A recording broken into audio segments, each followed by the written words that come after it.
Hey everyone, and welcome to Infinite Light. My name is Shani. Today I'm going to be doing love prediction readings going from the sign of Aries to Pisces.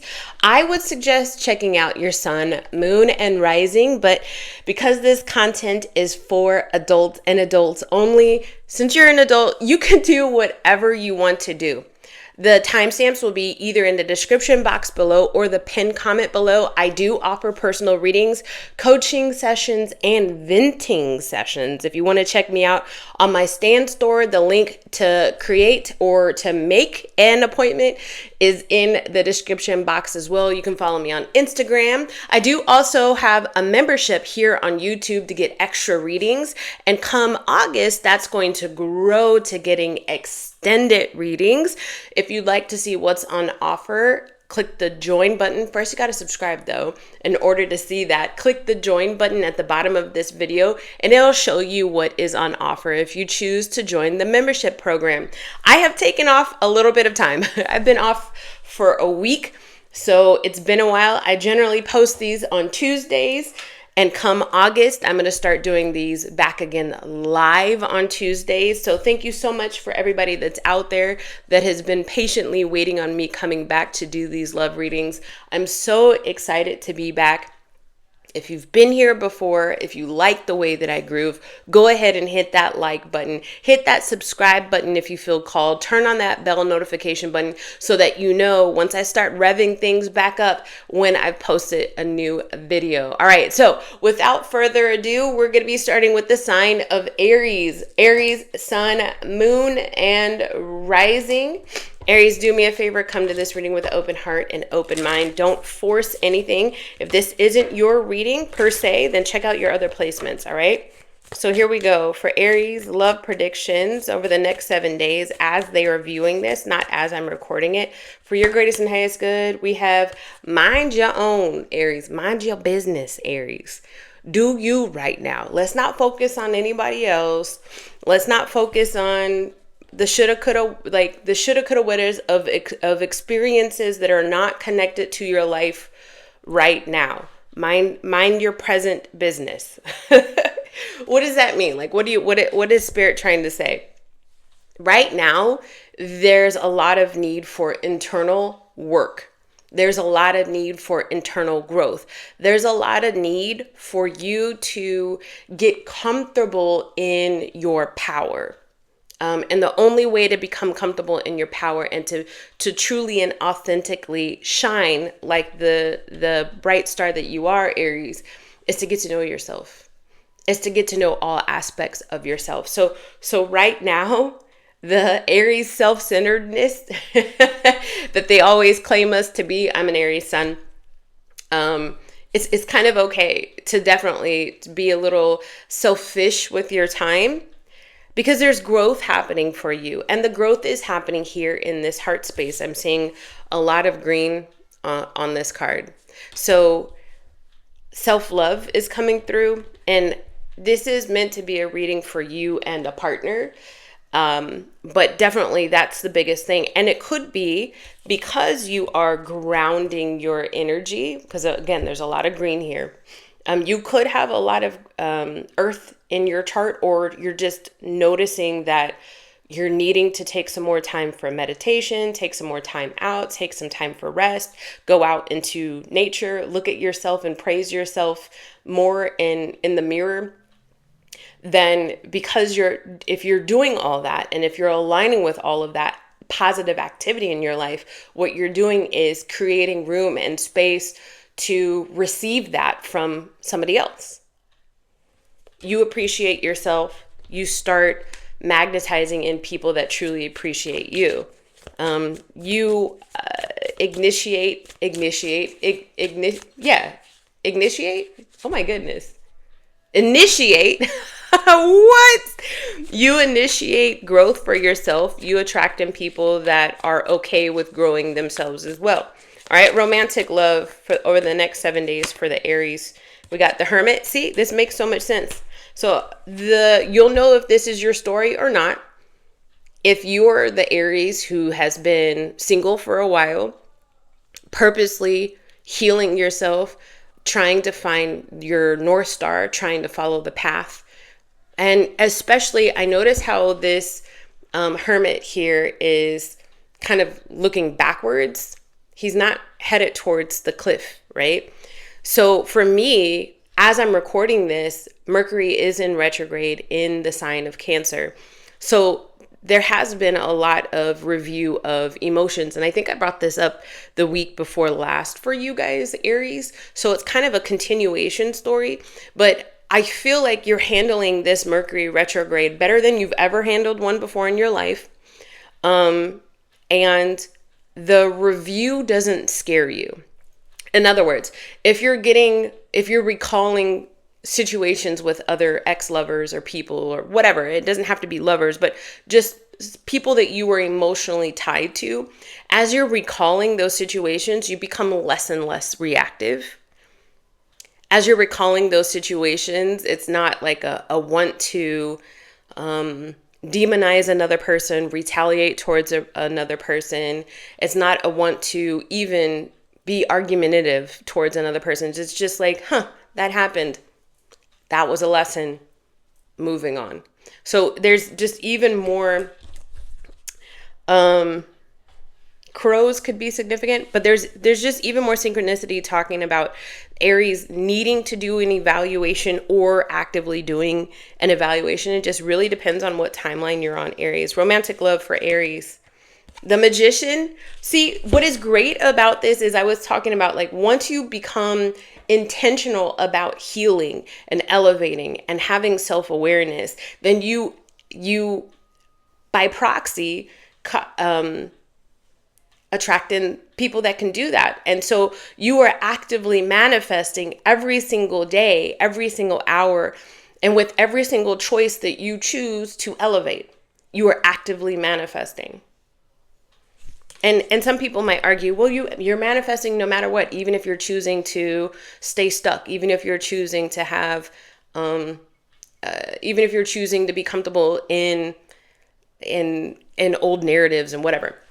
That's true. Like, even if you're not speaking positive on your life, you're manifesting. That's true. But let's focus on the heavy emphasis that's here, especially with these two major arcana cards, on the Aries that is being so intentional and so purposeful about healing. So it's basically like, bravo, you're doing a good job. You are manifesting in. And as I'm looking at this card, I noticed, like I told you, that the Hermit is facing backwards. And the Fool card is what this is really giving me here with this cliff here. But number one, you're not going to be no fool. You're not going to be nobody's fool anymore, Aries. This is exactly what I'm getting. But then also number two, it's like the Magician is telling the Hermit, okay, we've learned what we needed to learn for right now. It is okay to turn around and walk into a new chapter, a new beginning. It's almost like you're willing yourself to head into a new portal, right? For your life. The Five of Pentacles here. Yeah, and you're having to, it's an acknowledgement that you're having to do this alone, that nobody is coming to save you. This is definitely a continuation of the week before last that I did for you guys. If you haven't checked out that reading, I would definitely say to do it. It was the last reading that I posted for the public. And it's also too talking about, okay, so as I'm taking care of my mental health, my physical health, I'm also taking care of my financial health too. The health of my kids, the health of my family, like the people that I live with, right? All of that is being acknowledged here. The King of Wands. The Aries that I'm talking to, it's interesting how we're not bringing up any other people at this point. I'll change the deck to see if we can get attached to somebody else for your greatest good. But right now, the acknowledgement all comes on you. You have been called to the table, Aries, and you have showed up. The Aries that I'm talking to. The Aries that I'm talking to. You have been called in front of a panel of created by the universe to do an evaluation of self, and you have showed up. It is so unbelievably amazing, the work that you have done on yourself and for your family and for your legacy, Aries. So bravo for that. Even if you feel like you haven't reached exactly your goal for your physical health, your mental health, for your financial health, for your career. Just the sheer fact that you are trying, sweetheart, that deserves the applause. Romantic love for Aries. Let's see. Is there anybody coming towards? We have a flyer. Is there anybody coming towards Aries that we need to be aware of? Knight of Swords, conversation. The Two of Wands. See, the Two of Wands is coming out with the Magician. So again, you are manifesting progress. You're manifesting, at least talking about planning stages. For some of you guys are manifesting circling back. That doesn't mean going back with, an ex or anything, but it could mean that you might have had to pause on romantic love because you needed to take care of situations surrounding your own personal life. And so this circling back energy that I'm getting is you're circling back now that you feel more ready, feel more prepared. And that could be, I'm going to take myself out of the dating scene for a little while, but now I'm ready to get back. Do you see what I'm saying? Talk to me about the Five of Pentacles came out with the Five of Pentacles. So for me, that's saying that could change by the hour, by the day. Hold on. I feel like it's too bright in here. There we go. That's probably better. Your attitude towards letting somebody in could probably change very regularly for you, Aries. But if I want you to see this. So I'm almost getting this energy of two lone souls coming together, right? Both in the Five of Pentacles energy. Five of Pentacles, doing it by yourself, trying to recover from rock bottom, trying to recover from a hard time, seeking sanctuary, maybe finding solace in your religion, finding solace in your rituals and practices, finding solace in exercising, finding solace in spirituality, right?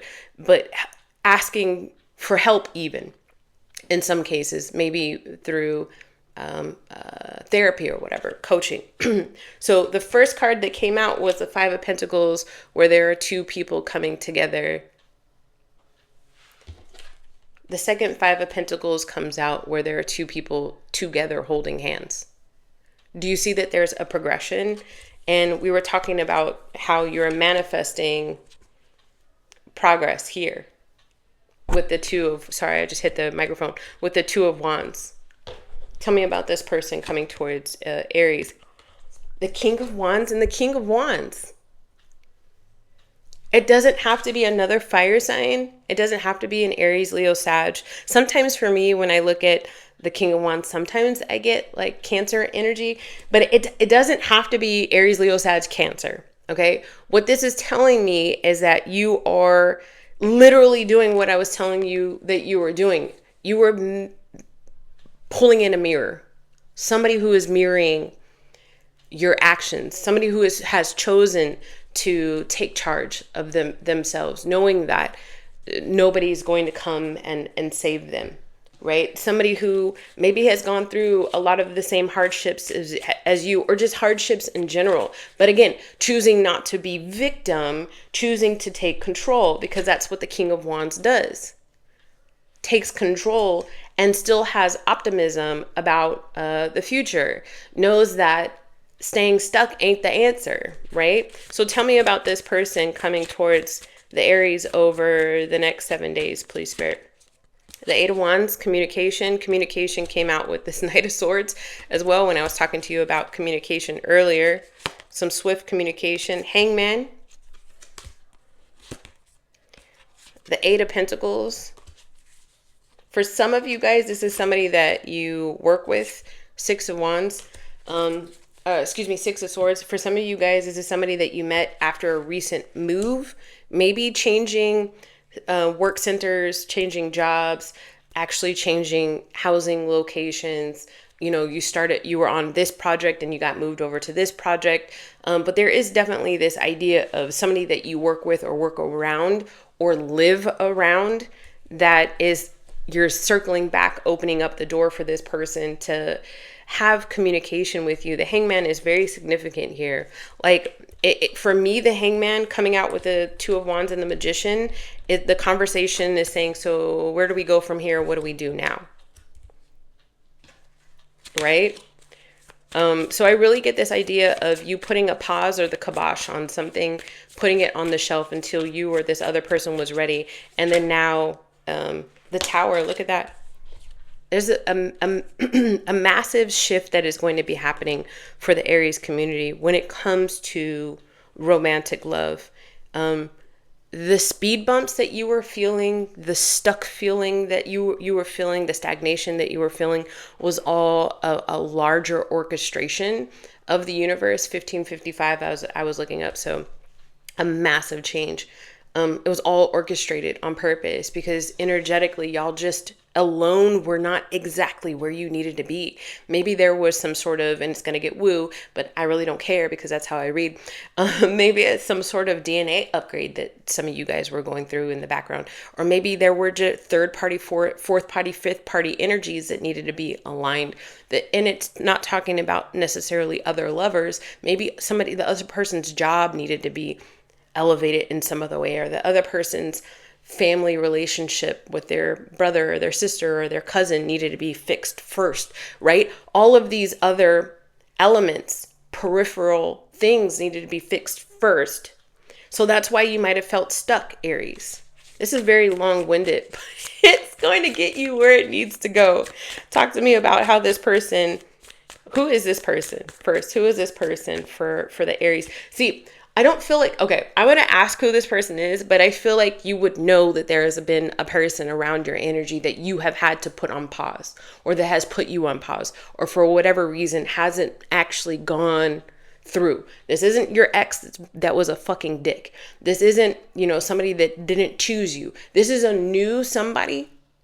This isn't somebody that was playing games or you were playing games with. This is a new somebody that it just needed to kind of go off to the side for whatever reason because you needed to focus on something. Do you understand? If that is not your reading, then this is not your reading. All right? So who is this person? The Nine of Wands. This is literally everything I just said. All right, now we're going to go at it. I'm a little bumped and bruised from the lessons that life has given me, but now I'm ready to get back into this. I'm sorry. Can I have your number now? Yes, we can talk now. I'm back in town now. Whatever. I'm ready to, whatever. I've recovered from my surgery now. I'm ready to go out to dinner now. It's whatever. You'll know who this person is because it's the person that needed to be paused for a little bit. Or it was slow going. Talk to me about how this is going to move forward over the next 7 days for Aries and this person, romantic love. The Moon card. So at the end of July, oh gosh, I should know when it is. We're going to have a full moon. Or a new moon. Hold on. What do we have at the end of July? Hold on. Let me look just a second. Okay. So double checked. July 29th, 2026, full moon in Aquarius, right? So this is like, it's going to force you to take a look at where you've been kind of making yourself okay with the status quo. It's going to ask you to be innovative. And it's also going to tell you very deep down inside or show you where you've been kind of lacking growth because, again, with status quo, bad habits. So there's got to be something about this moon energy. And then for me, the moon, so Aquarius is about innovation, thinking outside of the box, and definitely being okay to explore the weird, if you will, the taboo. But then also too, this is like moon energy. So this is Cancer energy. So you could really be looking at the habits that you have around the people that you invite into your house. Maybe there's an invitation to have this person even over. But there is still this underlying sort of both of you guys coming to the table like a little trepidatious, a little bit cautious of the feelings that you might just be feeling towards this person very quickly, Aries, and them you, okay? Over the next 7 days, the two of Pentacles, see, it's like integration time. And it could be around the full moon. So this could be extended out longer because this is over the next 7 days. But it depends on when you're watching this. The Four of Pentacles. And then that's my dog walking. She's got to be the loudest dog princess around. And the Three of Swords. See, I do feel it is best to, when you do eventually open the door back up for this person, to really evaluate, and I'm not trying to get you to second guess anything or go into analysis paralysis. I just want you to be intentional, to really make sure that you're ready and that you're not rushing it, and that you're not taking the first fish that bites, because you're attractive, Aries, and you shine and you glow and you've got this essence about you that attracts in a lot of people, but it doesn't always attract in the best people. You know, it just attracts people that are addicted to the fumes that you give off, Aries. So it's almost like if you open the door towards this person and they're still in this Five of Pentacles energy, and they don't know how to incorporate a new person, they don't know how to allow in happiness, then you can't love them out of that. You can't song and dance them out of that. Like, this is the path that they have to face. I want to get a little bit more on this. It seems like two people who are being cautious, but I feel like because you're Aries, you might be the less cautious person. Tell me more about this person's feelings towards Aries, please. The King of Cups. Okay, so this person actually does like you. And I'm feeling this but. Why am I feeling the but at the bottom of the deck? The Knight of Wands. It's not that they don't like you, Aries. It's it's the fact that they are so physically attracted to you that causes them the issues, which is interesting. And that's going to mean different things for other people, for different people. It's the passion that scares them. It's the adult, when two adults like each other, they get together and they kiss and they hug, and I'm trying to keep it so that it's the in between this sheets thing that scares them, interestingly enough. What intention does this person have with the Aries? The Six of Swords. You get it twice. I do feel like this person wants to move forward with you, but they need a calm energy in order to feel accepting of taking things to the next level, right? So first base might be sitting next to each other and, watching a movie and maybe holding hands. And that was my dog that bumped the camera. The second base might be kissing and maybe a little necking and stuff, or hugging, right? But then the third base, that next step of intimacy, I do feel like they are cautious of that for whatever reason. So they're going to ask for it to be slow going. And if you're approaching this in the impatient kind of, no, I want passion now, I want it now, I want it now kind of Aries energy, it might push this person back. Then you get to use your discernment, Aries, at that point, if this becomes your reality, and say, okay, is this something I'm willing to work with? Am I okay with that? And if those answers are yes, then you move forward in the way that you both deem is appropriate for the growth of the relationship. But if you look at this and you say, all right, well, this is just the first person I was dating. If they're not ready, I know I am, then I'm going to go back and go fishing again, try to find another fish in the sea. Then it's completely up to you. The reason why this person is coming into your life is because they're teaching you a different pace of relationship,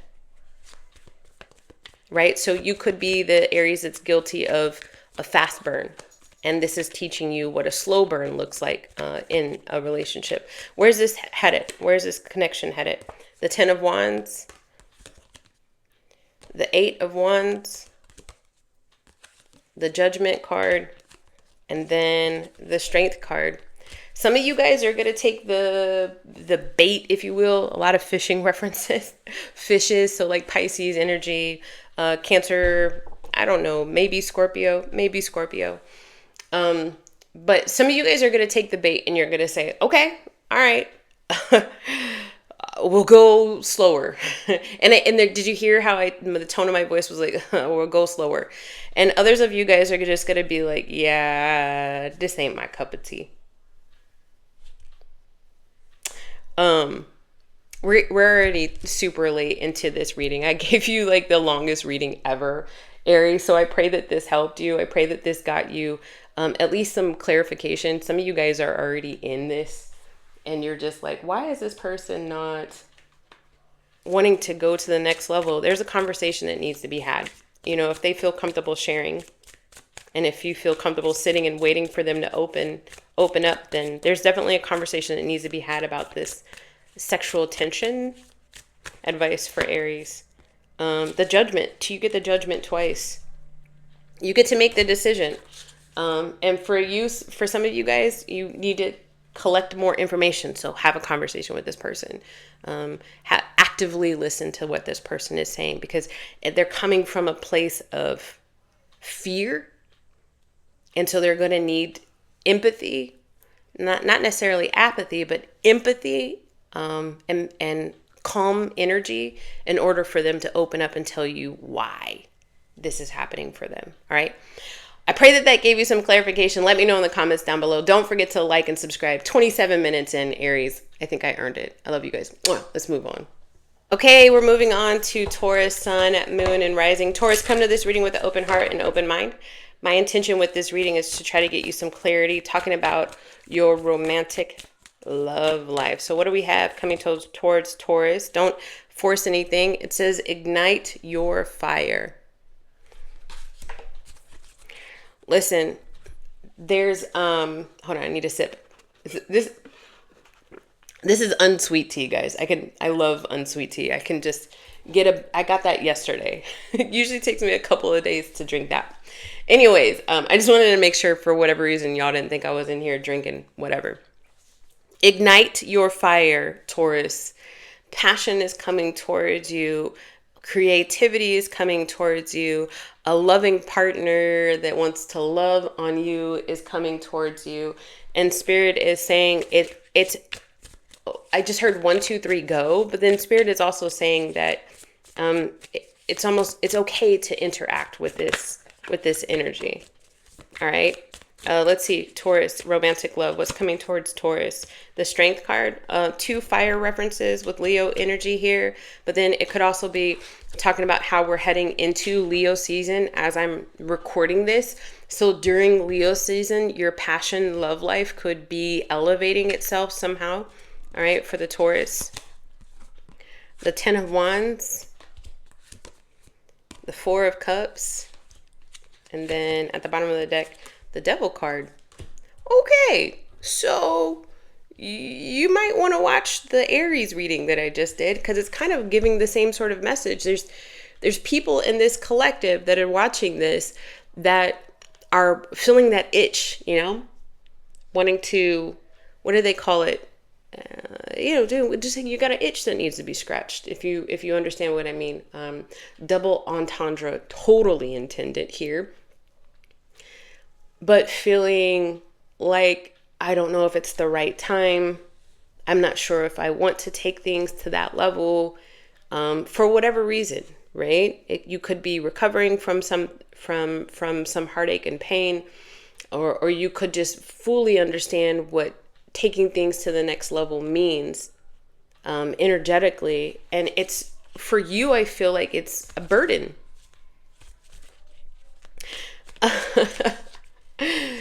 For the Taurus, I feel like almost especially, you saw the light flicker. For the Taurus, almost especially the Taurus moon people, your sexual drive could be very, very high. And that could scare other people. It could even freak you out a little bit. Let me see what's going on. There's a lot of tension here. There's a lot of wanting to, but not too much action. What's going on between Taurus and their person next 7 days? The High Priestess, the Two of Cups, the Wheel of Fortune. Wow. And the Ace of Pentacles. So Taurus is like, I got this new opportunity to be with somebody who my soul is drawing me towards, but I want to take control of the fate. I don't want fates to take control of me. I don't want to do too much too soon. I feel like I'm talking to a Taurus is like, I have a tendency to do too much too soon. I don't want to do too much too soon, but oh my gosh, this person is attractive. They're on my level. They understand me at a soul level. They know things about me that other people don't know. They see things. They see right through me. Tell me about this person, specifically the Taurus is connecting to. The World card. Okay, so this might not even be somebody that you're physically can even touch, because there could be a distance between the two of you guys. This could be, met online. This could be social media interaction, a lot of phone and FaceTime interaction. There could be like a massive amount of land between the two of you guys, an ocean between the two of you guys, long distance kind of thing even, but the tension is there. I could be even talking to a Taurus who, like, I feel like you're saying, I know better than to sleep with this person. The Devil card is out here, so there could be something taboo about your connection with this person. The Wheel of Fortune coming out twice for you. The Two of Swords, and then at the bottom of the deck, the Knight of Pentacles.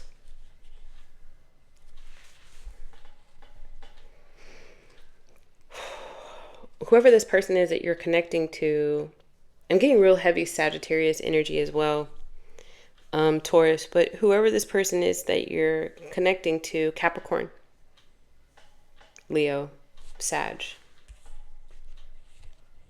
Yeah, okay, now I'm going to stop.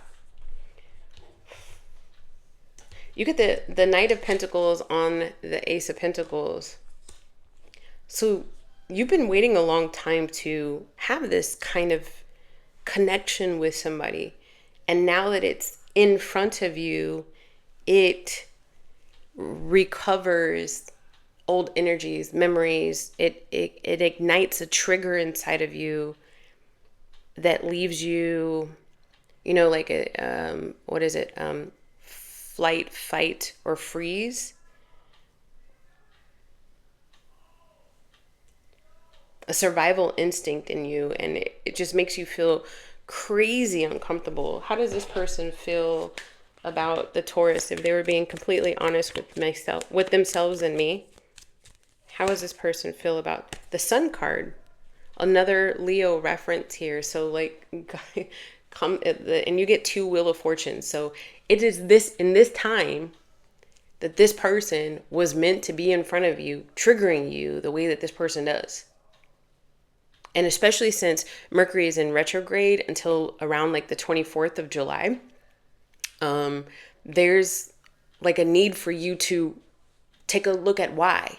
Not ask this person. Ask yourself, why does this person's presence trigger you? This person looks at you and sees light. This person looks at you and sees joy. This person looks at you and sees vitality. This person looks at you and sees fertility. With the Sun card here. The Seven of Swords. So the Death card, this is how this person feels about you. And then the Seven of Cups. Tevin Campbell, we go round and round and round. Sometimes you make it seem as if you want to be with this person, and then boom, you get triggered and then you back off. And that confuses the F out of them. Sometimes just when it looks like things are going to change, You know, with your energy, you go right back into older habits. Reverse this if it needs to be reversed. Cross watcher, you'll know. But either way, I'm talking about a person who has a lot of fear and a person who is like confused. So I'm just going to read it from the perspective of your person being confused. What is your person? What does Taurus's person want with this connection, please? The Six of Wands. See, when I talk about this person holding you in high regard, they totally do. They totally do. For sure. But I don't believe that you hold yourself in the same regard. And that's where the disconnect is. You have somebody that you are dealing with for the Taurus that I'm talking about, and crosswatcher, don't be like, this ain't my story. Watch a different reading. But for the Taurus that I'm talking to, for this particular connection, this person sees potential in you that you don't see in yourself. And eventually that's going to wear on the person. The one thing that they're needing to learn in this connection is that they can't save somebody else. And the one thing that you're needing to learn in this connection is, why is this triggering you? And what can you do to keep it from triggering you? How do you feel about this person? Other than the fear that is here, other than the anxiety that is here, other than the passion that is here, how does Taurus feel about this person? The Eight of Pentacles, the Ten of Pentacles, the Nine of Pentacles, back and forth kind of thing. No, it's not. That's respect. At the bottom of the deck, the Ten of Swords.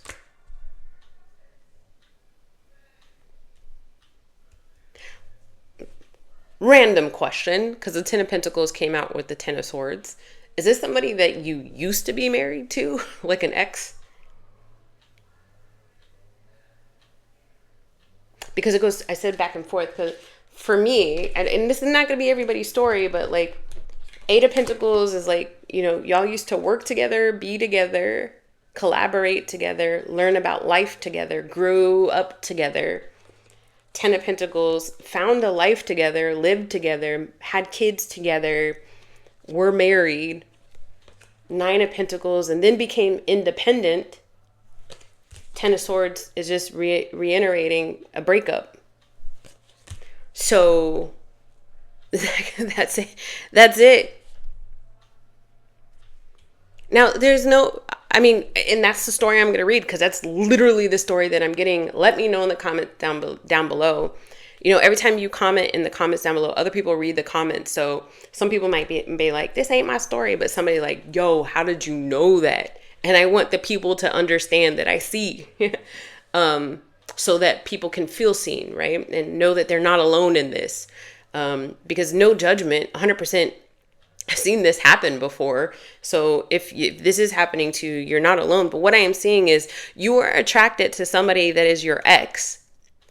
And you know better than that. Like, you're almost like, stop. You know better than that. Your ex actually holds you in high regard. Sometimes. I'm seeing the what are these called? Butterflies. So your ex could be in the middle of therapy over it, but every now and then they get these bright lights of remembrance, and it's like, oh, I remember the good times. Sometimes, right? Or they're acknowledging like, hey, we've got kids together, so we still need to co-parent. We still need to work together on it.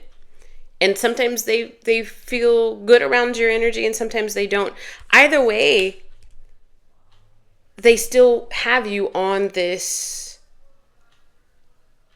like, this would be like the type of person that is like, well, that's my kid's father. Well, that's my baby's mom. So, you know, I have to have respect for her or him, or I just naturally have respect or reverence for her or him because of the role that they played in my life, right? You, on the other hand, you've got this kind of like ravaging, like, I just want to tear your clothes off. There's this. What do you want? What do you want from this connection that you're trying to keep yourself from doing? What does Taurus want from this connection, please? The Queen of Swords. Tevin Campbell again. Can we talk? I just want to, there's like this intellect about this person. There's this strength about this person. There's this transformative nature about this person. It's the words that they use. It's the tone. It's the cadence. It's the voice. Like, I just want to hear more of what you have to say. You could find yourself very attracted to the communication of this person. And that ignites your fire. And you're like, no, stop. No, no. I'm not supposed to be turned on by you anymore. We've got rules. We've got boundaries, right? All right. Where is this connection heading? Let me know in the comments down below if this is you guys. Where is this connection heading for the Taurus? So, you know what? It could be a Taurus who, for whatever reason, maybe it's the community, maybe it's because you have kids or whatever, you could be in your own relationship, like your own side relationship. But whenever you co-parent or you pick up the kids, drop off the kids or something, your ex says something. This is such a very specific and almost personal reading. And it like ignites your fire again. And you're like, damn it, I got to go home. I got to go home. Ignore her. Ignore him. I got to go home I got a man. I got a man. I got a woman. I'm married. I don't need my ex anymore. And I don't know if this is something that's always been happening for you, or if it's because it's Mercury in retrograde and that's what you needed to hear, specifically that Mercury is in retrograde in Cancer and that's what you needed to hear. So remember at the very beginning, I was like, so what do you want? Do you still have feelings for this person? Is that something that you need to explore? Do you need to go and talk to a therapist, a coach, a priest, a rabbi, a confidant, a mentor about it? To get it off your chest, to find, not to rationalize it, but to find what it all means to you. Maybe you need to take that time. The Chariot. Y'all are still going to keep moving along parallel. You're going to keep running into this person, even if you don't co-parent with this person. They're going to keep being in your reality. And it's going to happen. You got the Wheel of Fortune twice, 2 different decks. Then you get this, and this Cancer energy too. Why? Why? Ask God, ask your God, ask the universe. Why? What is it that you're needing me to see? And if you hang on this person's words, like if they're like a heavy teacher, a heavy catalyst for you in your life, then listen to the words that trigger you into like awareness. Maybe there is something that they're saying that is constantly coming up that is helping you to grow. Some people are put into our life. Everybody's put into our life to be a teacher, but some people especially are meant to be catalytic. And they just don't go away because there's a lesson to be learned. And they won't go away because you haven't learned the lesson yet. That's the whole thing that's happening between you and this person. They're teaching you a lesson. What is the lesson? It's not about the passion, okay? It's about the underlying energy. I'm going to give you some advice. If you want a personal reading, take a look at my Stan store. That's linked in the description box, okay? Advice for Taurus in this energy, please. The Page of Swords. So this is collecting information, collecting data, having a conversation. And if you can't have a conversation with this person and somehow or another you're able to receive communication, like this could be, I just got like fuzz or something that came off my face and it just floated. What if, this is going to be random, but it could be somebody's story. What if the person, your ex, is a singer or an artist or a writer, journalist, vlogger, blogger, something like that. And if you can't actually talk to the person, but they keep showing up in your reality, you see billboards, you see posters, whatever it is, look at that, like sit with that. Don't run away from it. Why are they still showing up in my reality? And what can I learn from this? Let me know if you guys want a personal reading. If this resonated with you, let me know in the comments down below. Please consider liking and subscribing, turning on that bell notification button. Unfortunately, this is the only message that wanted to come through. I understand that some of you guys have other relationships that are going on, but this is what Spirit wanted to talk to you about, okay? I pray that it landed with an open heart and open mind. Until next time, let's move on. All right, Gemini, this reading is for you, Sun, Moon, and Rising, but actually don't force anything. You'll know if this reading is for you. Use your discernment. Have an open heart and open mind. Taking a look at romantic love energy, trying to get you some clarity, okay? Over the next 7 days, as you're watching this for the Geminis. Romantic love, what do we got? King. Okay. For me, this is very grounded energy, all this green on here. So I am getting Capricorn, Virgo, Taurus, but then I'm also getting Cancer, Pisces, and Scorpio, because like the heart and emotions that I'm feeling in this person. So that could be confirmation for some of you guys, Gemini, but it's very masculine energy that's coming towards you that is wanting, and it doesn't have to be a male, but it's like a pursuit. Somebody's trying to pursue happiness with you, and like take control, take the reins. I'm seeing that this person has like tree for hands, tree branches for hands. Do you see that? So it could be, you know, a long-standing relationship or something that's a long time coming. Let's just see what's going on for Gemini. What is coming towards Gemini in romantic love for their greatest and highest good? The Tower. Interesting. The Ten of Swords. The Eight of Cups, and the Nine of Pentacles. So that literally tells me that you are taking action. It's been a long time coming because you had such heavily planted roots into something. Male or female, it doesn't matter. If you're showing up as a king, it's just masculine energy, okay? So what I'm seeing for you is that there was this awareness that the time that you've spent in a connection, you just planted your roots in the wrong area. You planted your roots in the wrong soil. And it took you a long time to realize, Gemini, that it wasn't going to grow. You weren't going to grow. You stopped growing. So essentially, you're uprooting yourself with this, all of these tree references and this Eight of Cups and this Nine of Pentacles, becoming independent over the next 7 days. What is going on between Gemini and their love life over the next 7 days? The High Priestess. So following your intuition here. The Eight of Pentacles. Oh, it's taking you a long time to recognize what intuition sounds like. I'm learning. I just heard for the Gemini. I'm learning. I'm learning to trust my gut. I'm learning to trust the notions. I'm learning to trust the cosmos, the universe, the Lovers. And then at the bottom of the deck, the Five of Cups. Choosing to love yourself. Most definitely. I do feel like you've offered up enough and you're done offering to this particular situation. Let's see if there's any new love on the horizon. Well, actually, let's see. Some of you guys probably want to know like how this person is feeling about you. How's this person that Gemini is separating from? How does that person feel about the Gemini if they were being completely honest with themselves and me? The King of Pentacles. Listen, there's a questioning.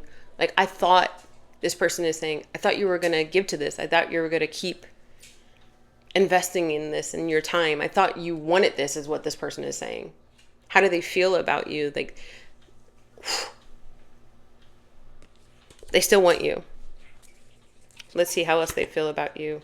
The King of Wands. They still want you. They still want you like that, passionately. The Judgment card. And then the Queen of Cups. See, they still want your love, they still want your passion, and they still want your time, right?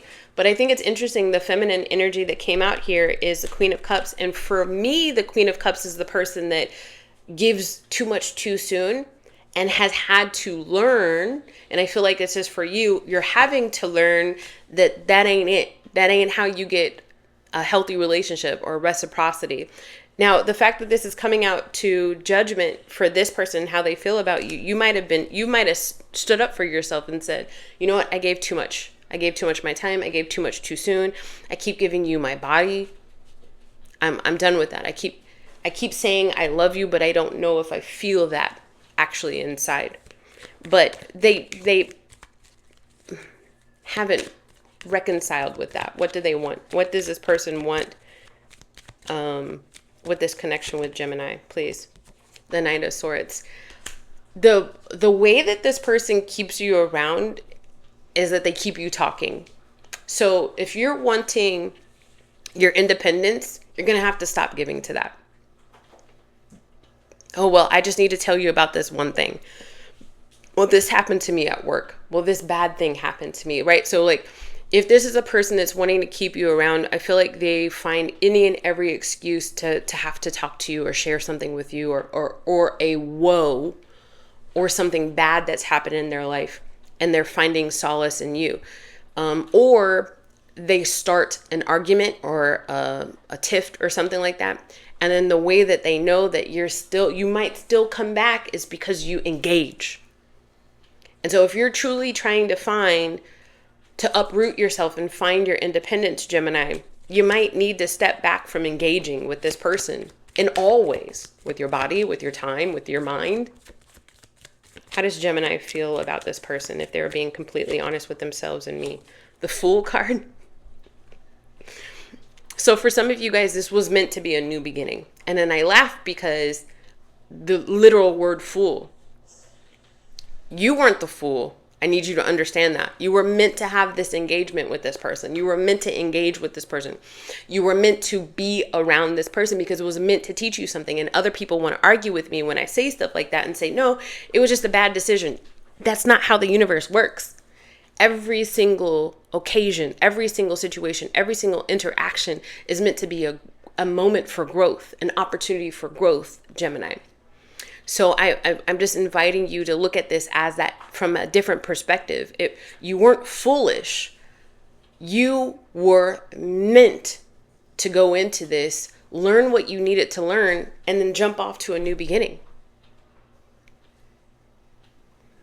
The only way that you would be foolish, and I say this with the energy of love, Gemini, is if you engaged with this person or had whatever relationship with this person and didn't take any lessons from it.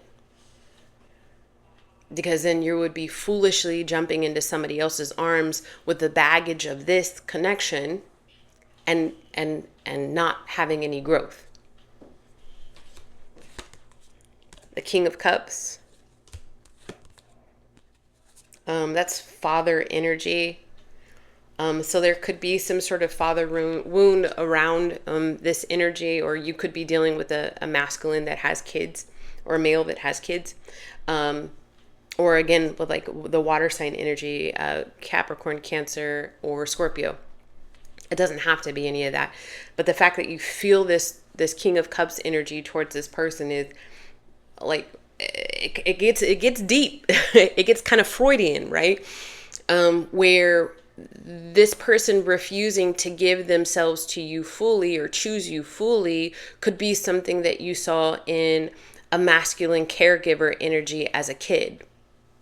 And you as a child didn't have the capacity or the capability even to learn from that, right? So it's happening again in your adulthood, in your relationship, so that you can learn to see somebody who can't choose you, see somebody who's emotionally unavailable, right? To learn what reciprocity isn't. All right. So for some of you guys, essentially this interaction with this person was meant to bring up an old father wound for you, not to be triggering, but I'm just letting you know. And so there's room now to explore what that means and elevate from it. The Two of Wands. A distance could play a part between the two of you guys. When I lived in Virginia, I lived on the other side of a river, and I always had to cross this bridge to get to work.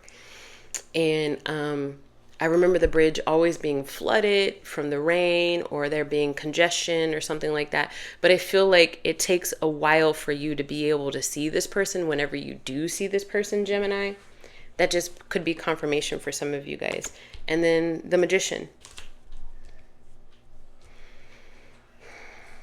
With the Magician and the High Priestess coming out between you and this person, there's definitely a soul bond between you and this person.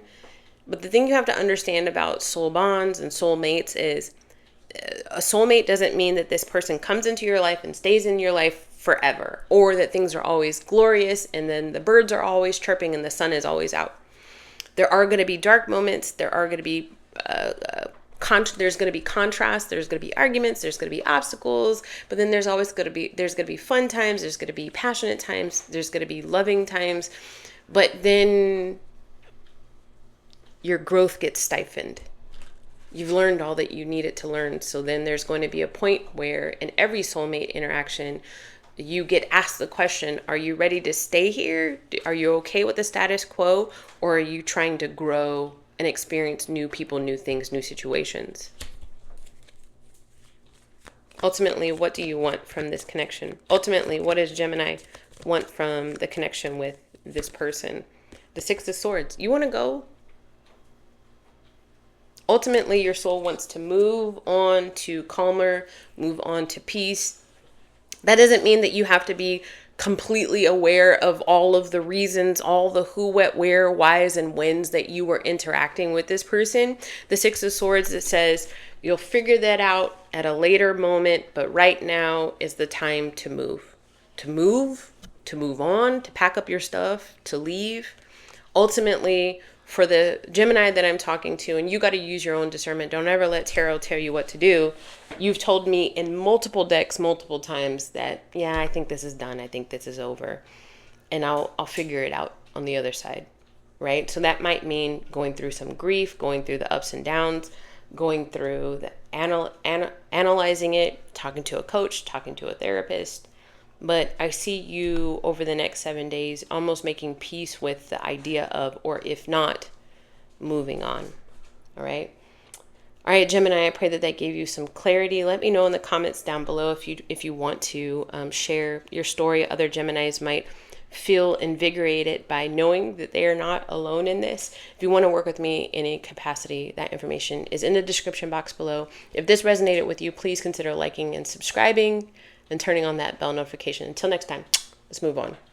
All right, Leo, sun, moon, and rising. Leo, welcome to your romantic love reading for the next 7 days. As you're watching this, not as I'm recording this, come to this reading with an open heart and open mind. Don't force anything, Leo. If you got to check out your other placements, check them out. And if the roles need to be reversed, reverse them.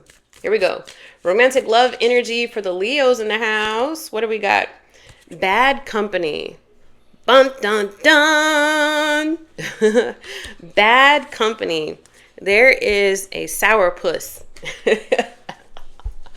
Somebody ain't happy. I don't know if it's you. I don't know if it's your person, Leo, but somebody ain't having it.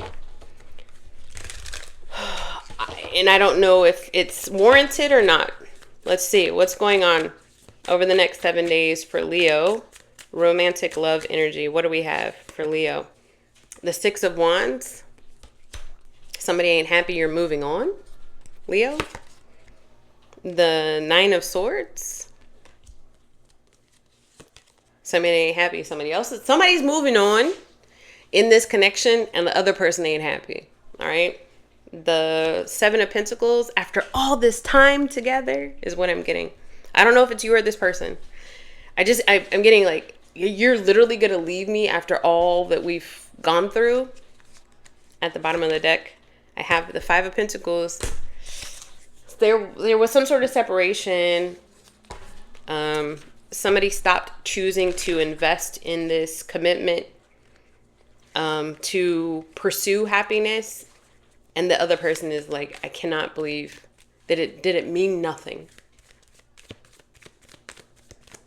Talk to me about Leo's person. How does Leo's person feel? I don't know who it is yet. How does Leo's person feel about Leo, if they're being completely honest with themselves and me? The Nine of Pentacles. You might have been the one leaving. The Hierophant, the Six of Cups, and the Hangman. Okay, so this is how I'm seeing it, all right? I said you might have been the one leaving, but it really, from their perspective, it's looking like they were left alone a lot, left to their own devices a lot. And I'm not saying that they cheated or anything like that.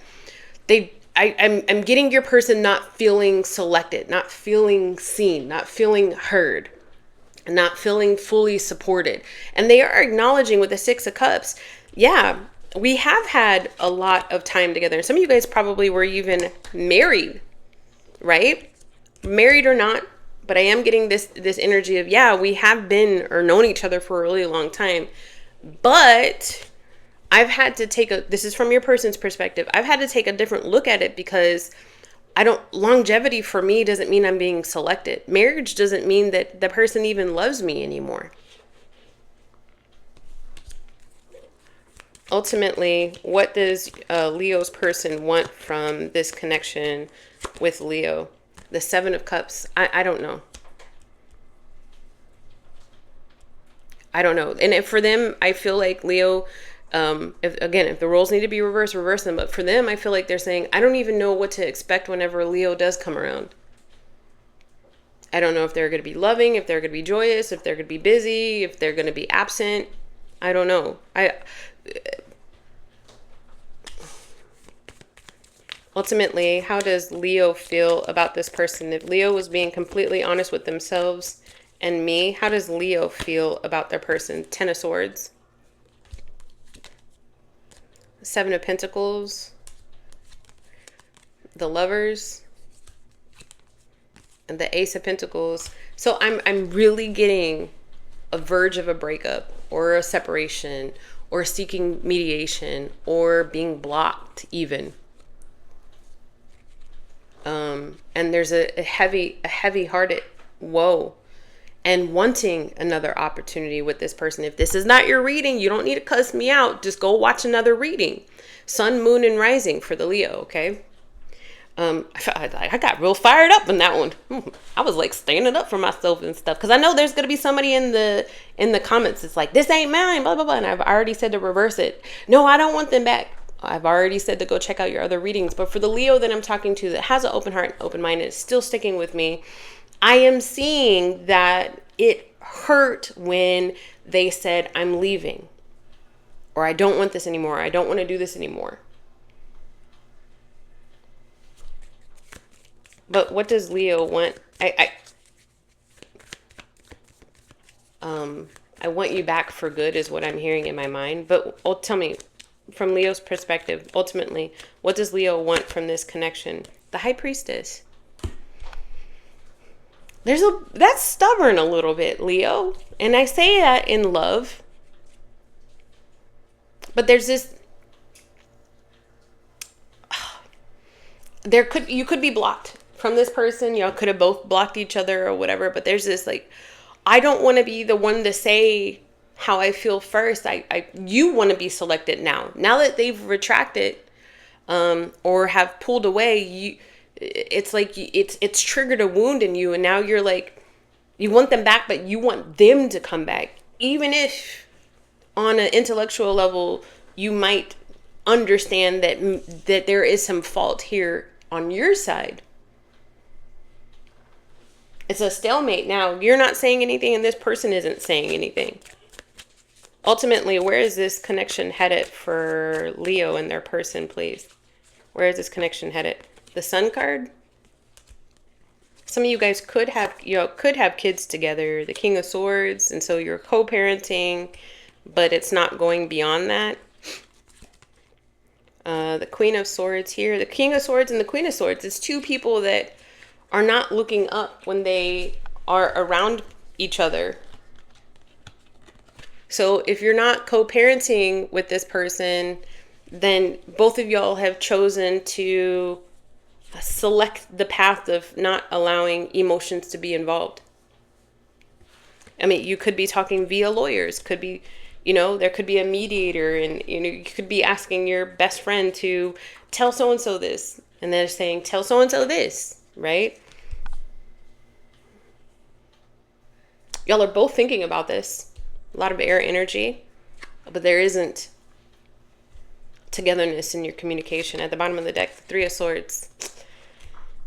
If this is your story, Leo, I feel like it's heading down the path towards separation.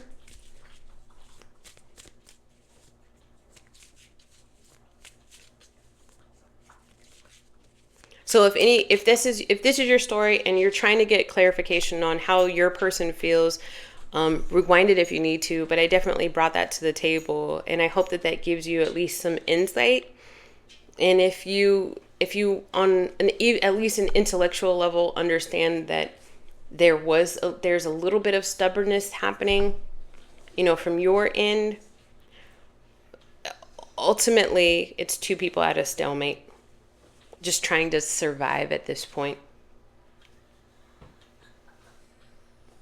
Because for whatever reason, maybe it's a divorce that's happening that's not fully, awarded yet, or whatever it is. Y'all might be just roommates and you're waiting on the lease to end. Either one of you guys want to move out. Whatever it is for you guys, I see an ending. It's here. It's on the table. It's literally the movie The Breakup with Vince Vaughn and Jennifer Aniston is what I'm getting off of this. Let me give you some advice. Advice for Leo. Advice for Leo's greatest and highest good. Let me know in the comments down below how this resonated with you. If you want to work with me in any capacity, take a look at the description box below. The Nine of Wands. You're going to be okay. It's not about how many times you get knocked down. It's about how many times you get back up. The biggest thing with this situation is to take a look at maybe how you could approach love differently in your future, and not from a victim mentality, not like, well, I'm just not gonna blah blah blah blah blah blah. Because once the neck starts going side to side, then you already know that you're being triggered and you're not coming from a healed standpoint, right? So it's how can because I feel like I'm tapping into a Leo that's very reactive and very volatile right now and very sensitive. So maybe let's not find a solution this week. Maybe just take some time for yourself to reground yourself, to find your own energy, and to sit with your own energy in a safe way, so that you can do the things that you need to do. Maybe today, maybe this week, Leo, for you is just about your daily life and getting up to achieve your daily goals, and just kind of allowing the drama of this whole situation to kind of be what it is for right now. Maybe this week isn't about finding solutions. I pray that landed right for you guys. Open heart and open mind. My intention is to try to get you some clarity, all in the energy of love. If this resonated with you, if you like the way I read, please consider liking and subscribing and turning on that bell notification button. All right, Leo? I love you. Until next time, let's move on. You know what I just did? I just did the entire Leo reading when I was supposed to be doing the Cancer reading. And I don't believe anything happens by accident. So the Cancer that I could be talking to, or the Leo that I could have been talking to, could potentially have a lot of Cancer in their chart, or a lot of Leo in their chart. Or you're dealing with a Cancer, you're dealing with a Leo, or something about Leo season is very significant here. So I am now going to be doing this reading for the sign of Cancer with the 10820 timestamp. Okay, so in the sign of Cancer, sun, moon, and rising, we're looking at romantic love energy for you guys. For your greatest and highest good, don't force anything. If you have to check out your other placements, go ahead and do so. If you want to work with me in any capacity, all that information is down below. All right, for Cancer, romantic love, dream on, dream on, dream on. Aerosmith, specifically Steven Tyler, for the Cancers. Hold on a second, guys. I don't know if music is your thing, Cancer. I know y'all are highly creative folk. So the fact that music reference came to me right away. And then I get a lot of purple on here, a lot of green, and a lot of pink. So it's this upper chakra system that you're working with here. Your connection to your higher self, your connection to your God, your connection to the universe and source energy. Your third eye. That is my dog. That's my dog that keeps touching the camera. Let me move it out of her way. Let me get out of your way, Robin. But there's a lot of, and if we're talking about your upper chakra system, you could be daydreaming a lot, right? Your soul could be trying to give you signs and synchronicities via your own imagination, Cancer, that is helping you kind of make sense of something. And I'm getting like a lot of whispers. So spirit guides, sprouts, spirits, fairies. You see all those little tiny fairies going around their head? You're open to it. You're receiving it. I want to see if you're making sense of it. But I mean, let me know in the comments down below, Cancer, if you've been daydreaming a lot lately. All right, romantic love energy for the Cancers. What do we got? Uh-oh, something's spilling the beans. All the cards wanted to spill out. Here we go. The Knight of Wands for the Cancers. Romantic love. These are sticking together. The Star card. The Page of Swords. And the Ten of Pentacles. Envisioning the future with somebody already in mind. This is a massive amount of healing that has had to happen in this upper chakra system for you, Cancer. So I feel like I'm talking to a Cancer who is like with their lower chakra system. So at one point in time, or at some times in your life, maybe as a means of therapy, you dive heavy into your work, you dive heavy into your career, your finances, the day-to-day grinding of things. But you've made this shift recently, Cancer, or you will be making this shift over the next 7 days, where you're getting more comfortable with your emotional connection to the world around you, and very specifically this person. And that's probably why Spirit is kind of dangling them in front of your mind's eye, so that you can visualize the future. Who is this person in Cancer's energy? Who is this person in Cancer's energy? The Tower, some Scorpio energy here, the World card,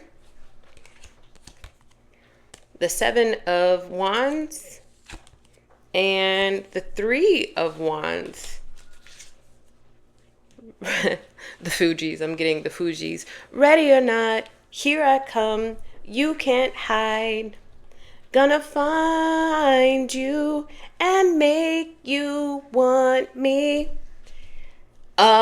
Interesting. Another music reference for you, Cancer, but temptation. This person is a temptress.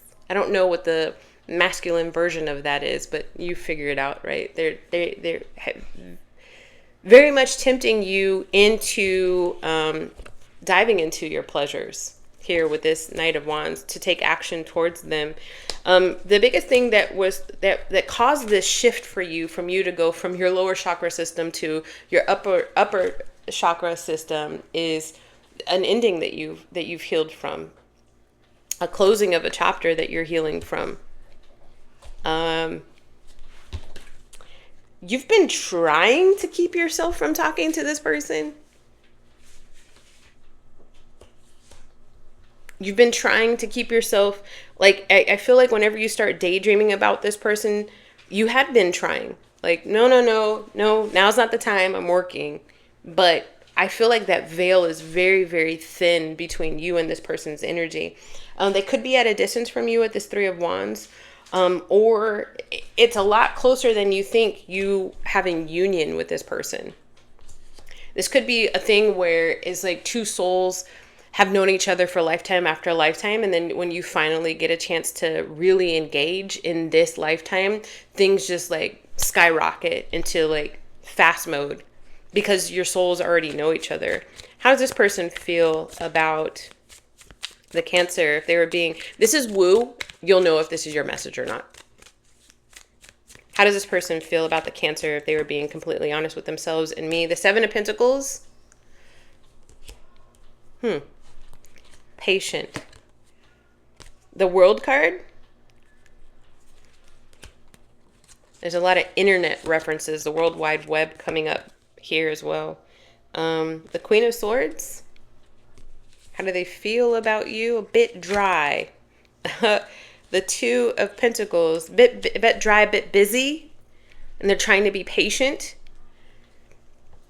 Somehow or another, you could, remember I told you that shift from the lower chakra system to the upper chakra system happening this week. I feel like this person is a very patient person. They're willing to work with you right now. And I'm laughing because I don't know how long that's going to last. But I do feel like a lot of the conversation could be like, I'm busy right now, not now, I'm at work. I'll have to talk to you later. And this person is trying to just be like, okay. This person is very, like, independent. Ultimately, what do they want from this connection with the Cancer? Ultimately, what does this person want from the connection with the Cancer? Whoops. The Temperance. Okay, cool. You go and do your own thing. But just so you know, I'm over here trying to pour into your cup. Can't wait until you pour into mine. Is how they feel. If they could say something, that's what they would say. How does the Cancer feel about this person? If Cancer was being completely honest with themselves and me, how does Cancer feel? 10 of Wands. I'm laughing because Eight of Wands. Stop talking to me. It's overwhelming. This person's eagerness overwhelms you, I think, Cancer.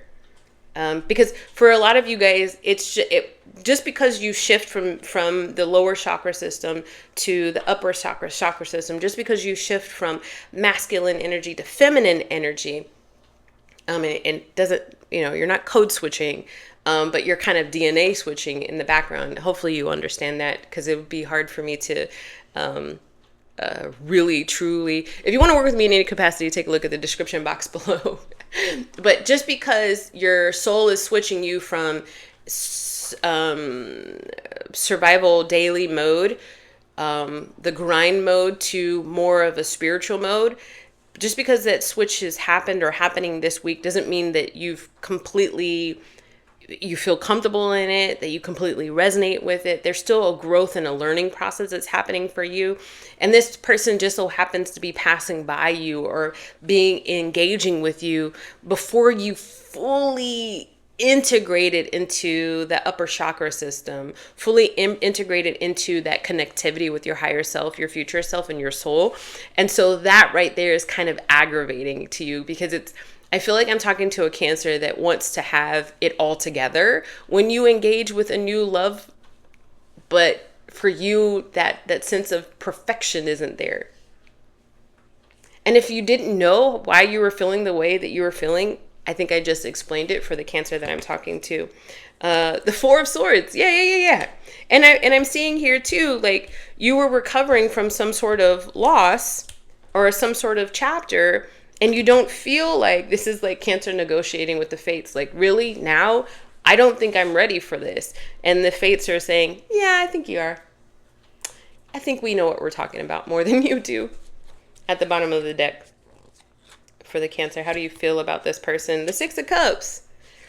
Yeah, remember I was talking to you about there's this, it's going to happen fast. Once you make room, once you make ready, once you come to terms, once you open the door with this person, as long as it doesn't take too long, as long as they haven't walked away, because this person is trying to be patient, it's going to happen really fast, because y'all's souls know each other. Your souls recognized each other before you physically recognized each other in this lifetime. Where is this connection heading this week for the Cancer and this person? Where is this connection heading this week? The Four of Wands. The Ten of Pentacles, twice, two different decks. This week, I don't know. I don't think you're going to start dating, start talking, start dating, become exclusive, elevate to being engaged and getting married, but it is on the table. Eventually, I feel like it's headed in that direction. The Temperance, two different decks, the Temperance, and then the Nine of Wands. It's going to get woo, and this is the way it goes. You guys know each other. Your souls know each other. Y'all have done this before in different lifetimes. Maybe you didn't get it right in the last lifetime. Or maybe in every lifetime, y'all make a pact that says, our souls are going to heal as much as we possibly can. And then towards the latter part of our life together, we're going to come together and just give each other peace and solace and a break from having to do too much heavy lifting in life. You've been here before with this person. It's almost like you can't fight it. This time it's meant to work, or it's meant to work out. Yeah. Marriage is on the table between you and this person. Guys, eventually this could be the person that you marry. Advice for Cancer. Don't tell me I'm not getting married. Don't tell me none of that. I'm only talking to people that have an open heart and open mind. If this isn't your story, that's fine. That's fine. Advice. 8 of Cups and the 10 of Cups. You know, some of you guys have gone through like a massive breakup. Some of you guys have looked at a person and you've said, you're going to be my person. You're going to be my person. You're going to be my person. So much so that you said that you're, that you've convinced yourself that it's true, completely ignoring the fact that the compatibility is not there. The longevity is not there. The values don't match up. It's over even. For some of you guys, it's very heavy on this table where I think that I'm talking to a Cancer who is still recovering from a loss of a relationship and haven't fully come to terms with the fact that that's not your person. That could have been a soulmate, but y'all's contract is over. And for some people, I might be talking to widows and widowers, and for that, my condolences. And I pray that this finds you with an open heart. The universe is sending you somebody that matches you. But it's asking you to walk away from the past that didn't, or that's no longer there. Cancer, I pray that this finds you with loving energy. If you want to work with me in any capacity, that information is in the description box below. Please consider liking, subscribing, turning on that bell notification button, letting me know how this resonated in the comments. Until next time, love you. All right, Virgo, it is your turn. Virgo, sun, moon, and rising. Come to this reading with an open heart and open mind. My intention with this reading is to try to get you some clarity of your love life, romantic love energy that you're engaging with or is coming towards you over the next 7 days as you are viewing this, Virgo. Don't force anything. For your greatest and highest good, romantic love for the Virgos. The elements. That's magician energy for me. When I see this card, the elements, because we've got, earth, fire, water, air. And my head just started itching as soon as I said that, Virgo. But there's this learning of your capacity and of your capability over the next 7 days. When it comes to romantic love energy. It's openness to receiving as well, knowing that you are deserving as well. So magician energy and empress energy for the Virgos coming here. And then I feel like I've seen a lot. I feel like you're saying I've seen a lot. Been there, done that. All right. Romantic love energy for the Virgos. What do we have? The 7 of Swords. The Page of Cups. The 6 of Pentacles, and the 10 of Wands. I know what I deserve. You literally like, I know what I deserve, letting down the armor. I know what I deserve, letting down the burden. Just, this is you peeling off all of the extra shit visually. If you have ever seen the movie The Wiz, there are these, it's the Wicked Witch of the West. And she's, if you're gonna have to follow me. I don't care if you've seen the movie The Wiz or not. But she sings in this movie. She sings, "Can't nobody bring me no bad news," right?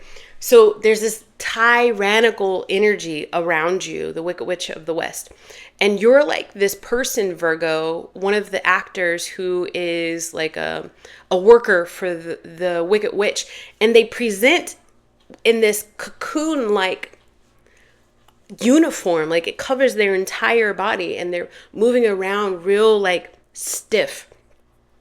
The Wicked Witch of the West gets taken care of. She's eliminated out of the situation. Dorothy, this is the Wizard of Oz, right? But it's called The Wiz.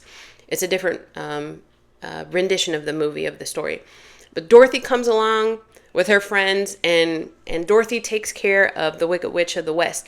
And all of a sudden, all of these workers unzip themselves from this heavy armor, this that causes them to be stiff and causes them to all kind of look alike. And then they unzip themselves, and these individuals, just beautiful people, come out of this cocoon. That's what I'm getting. You're this beautiful individual that's just tearing your way out of the burdensome energy that you have been connected to and giving to. And I feel like the theme here is, can't nobody bring me no bad news.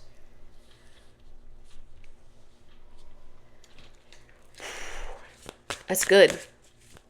Some heavy shit. You could have been hiding behind this cocoon. You could have felt comfortable in it for a while, but now is the time where you see and you realize your power, the elements. You know what you can bring to the table, and you're flirting with that. Virgo, what do we have? Romantic love energy for Virgo. Breaking free of the Hierophants. See, this tyrannical, this heavy energy, this you do this, you do that, or whatever. It's just like this controlling energy. And it doesn't even have to be a force outside of you, though I feel like for a lot of you it is. Virgo, breaking free of that, the norm.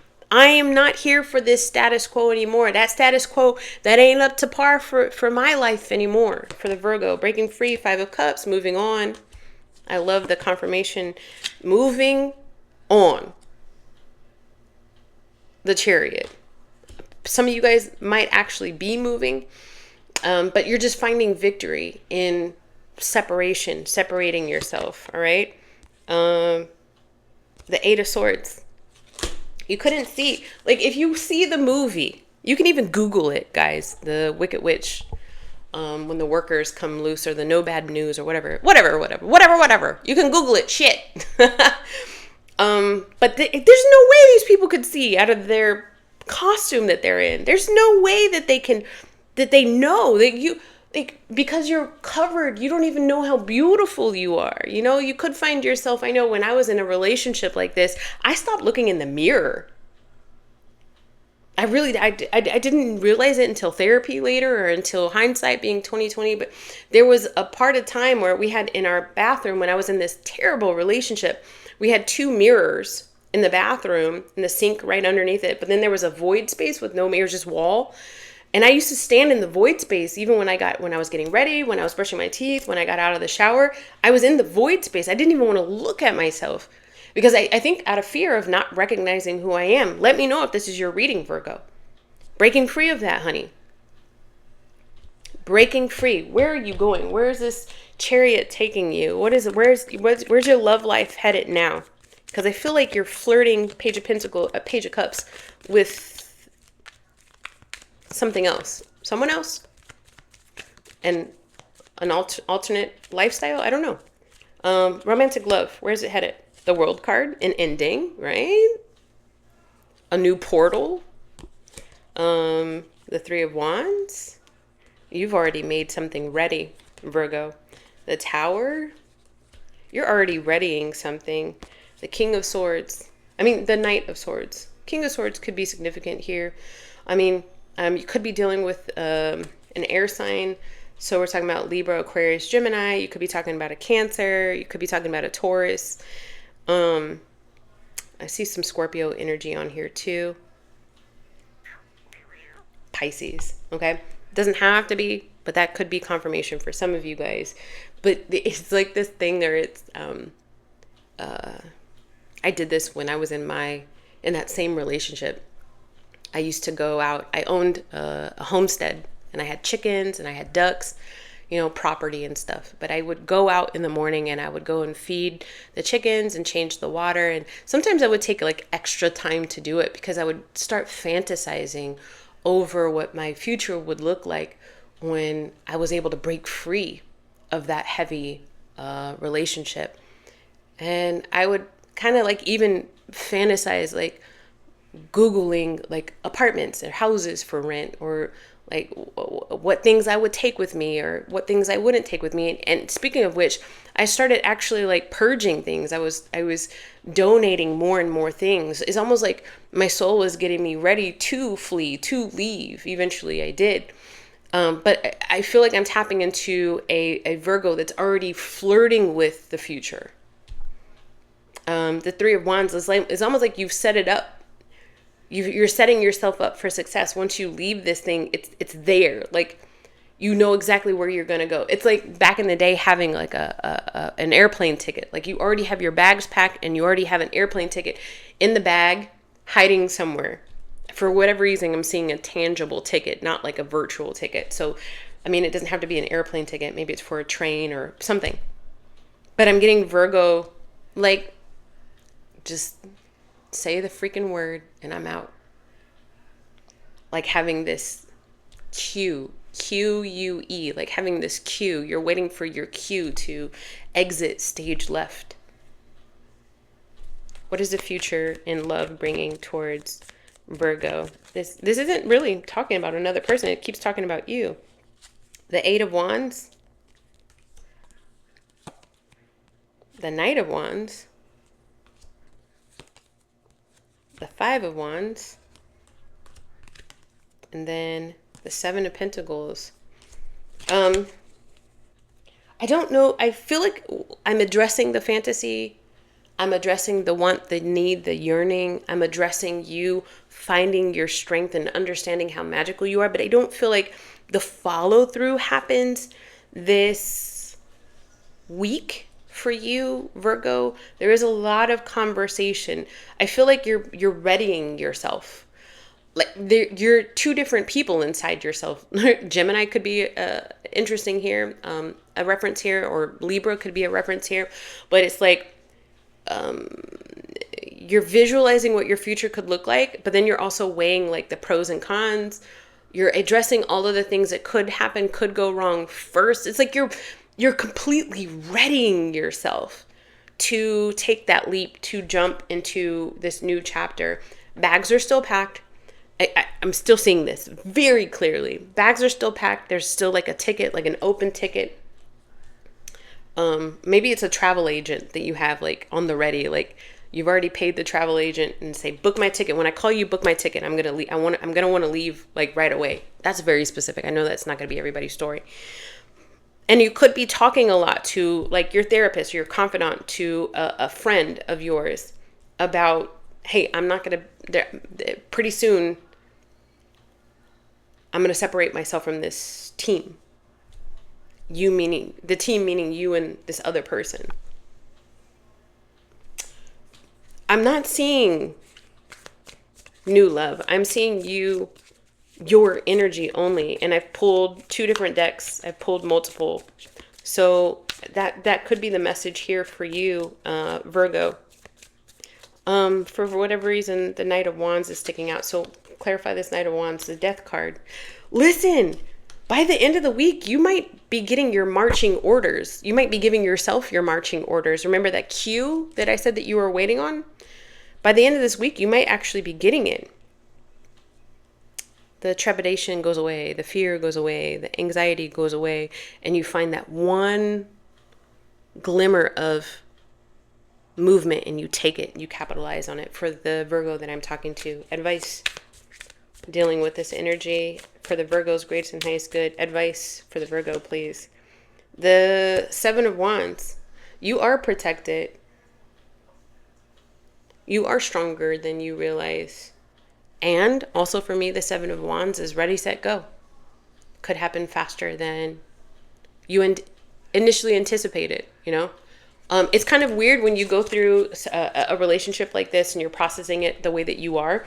You fantasize and you fantasize leaving, you fantasize leaving, you fantasize leaving, and then poof, you leave, and then it's like, oh shit, it's happening. Oh my God. It's all happening.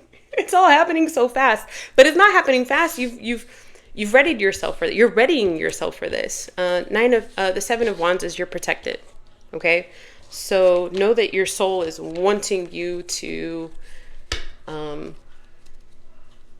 potentially take a leap of faith. For everybody's greatest and highest good, don't let tarot tell you what to do. This is for the Virgo who knows that you've already felt this way, right? I pray that helped. Let me know if you want to work with me in any capacity. The link to my stand store is down below. Please consider liking and subscribing and commenting on this video. Maybe talking to the other Virgos who might be going through this same sort of situation. Until next time, let's move on. Okay, now we are talking to the Libras, Sun, Moon, and Rising. Libra, come to this reading with an open heart and open mind. My intention with this reading is to try to get you some clarity. We are talking about your romantic love life. Oh, I would have been pissed if my microphone wasn't plugged in. I thought it wasn't plugged in. Significant. You're wondering if somebody can hear you, if somebody's listening. I would have been pissed off if I would have been pissed off if I'd done all this work only to find out it was for nothing. Is that significant for you, Libra? Let's see. Romantic love. Don't force anything. If you have to check out your other placements, do so, okay? Let's see what's coming towards Libra next 7 days as they're watching this. Romantic love. Ring around the fairies. All right, so I feel like Portal is coming up pretty heavy here. I feel like Libra understands in some way, shape, or form, even if it's only energetically, that you are in the middle of some huge sort of transition in your life. The Libra that I'm talking to would have known that you were doing the work to step through this portal, to step through this threshold, to network with certain people. Like, you're purposely elevating so that you can walk into the right rooms with the right people, to make the right kind of agreements, to sign the right kind of contracts. You're lining yourself up on purpose for synchronicities, for a balanced kind of life, because you're giving and you know that you know what comes of that, right? So you're giving balanced energy to your life and you're expecting balanced energy to meet you, but it hasn't yet, right? Giving, investing, but the return hasn't happened yet. You might be called very specifically, Libra, to take a look at your routines and your rituals to make sure that you have a little bit more time for grounding, for meditation, for reflection, for journaling, for whatever it is that you do for yourself.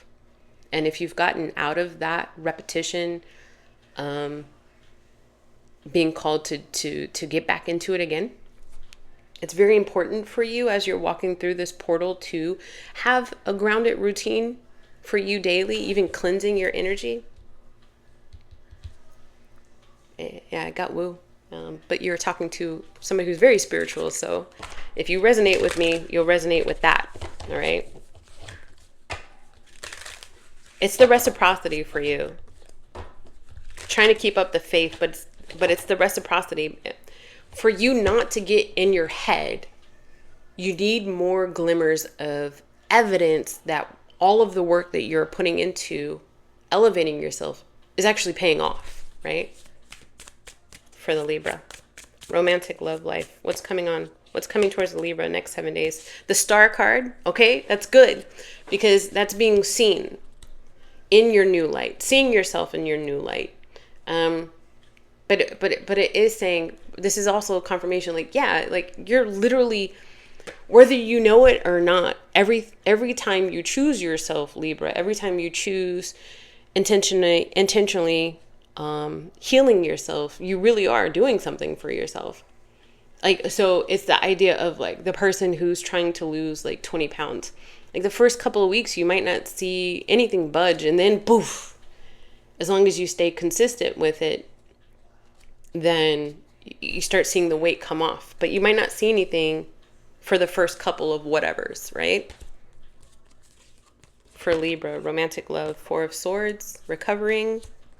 Could have taken some time off from work lately, Libra. So just find some like quiet time, or you could find yourself putting your phone down more, just not even wanting to engage in social media as much, may not wanting to engage in too many conversations, just kind of being in your own energy, Libra.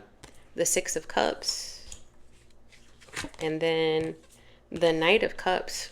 There is somebody around you who feels this pull toward you, Libra. They weren't ready yet, but they might be circling back. Chrysanthemums could be significant here. Marigolds, probably very specifically marigolds for the Libra, could be significant here. Let's see. Talk to me about this person, this Knight of Cups that's circling back towards the Libra. Talk to me about this Knight of Cups coming towards the Libra. Okay, divine timing. You are being readied for this exact moment over the next 7 days for you, Libra. The Lover's card. Libra's like, I've been putting in all this work. I've been manifesting, been praying, been talking, been saying it, so using my mantras. What the fuck? Here it is, right here. It's all paying off for you. 9 of Pentacles, because you needed to find happiness in your own independence. You needed to really not just say it, but be about it. I feel comfortable in my own skin. I like myself. I find happiness with myself. I can liberate myself. I can balance myself. I don't need anybody else to do it. It's not just about saying it. It's about being it. Okay. But then also this person is like, Libra, I like your shit. I like your everything. I like the way you put yourself out there in the world. Page of Pentacles, the Knight of Cups is coming towards you with a message. Text message. How does this Knight of Cups feel about the Libra if they were being completely honest with themselves and me? The 10 of Pentacles, the 8 of Pentacles, the 2 of Cups at the bottom of the deck, the Fool card. Libra, shit biscuits, you did it. You did it, you did it, you did it. You did it. You did it, you did it, you did it, honey, because you didn't quit, honey. Libra. Yes. This person is saying yes. I want to run to you. I am not Whitney Houston, but this person is saying, hold me in your arms, Libra.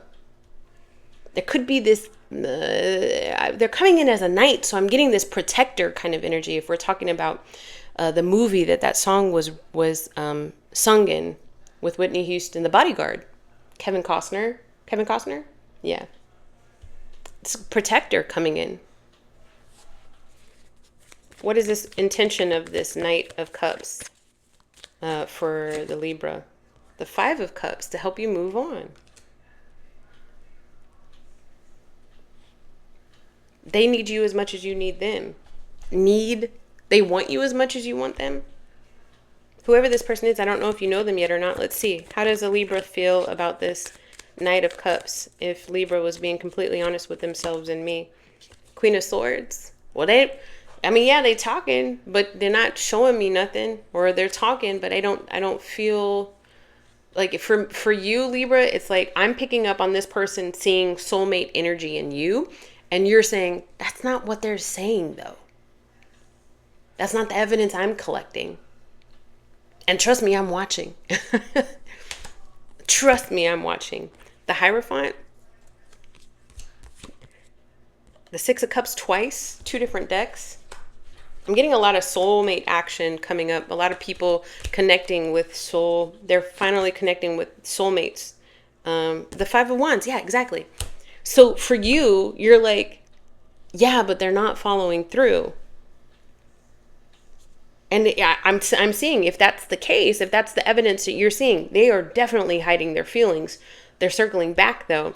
You have to understand that you're giving this person more credit than they are giving themselves, because how you feel about them, you give them Hierophant energy, you give them Queen of Swords energy, male or female, it doesn't matter. You give them a court card, you give them a major arcana.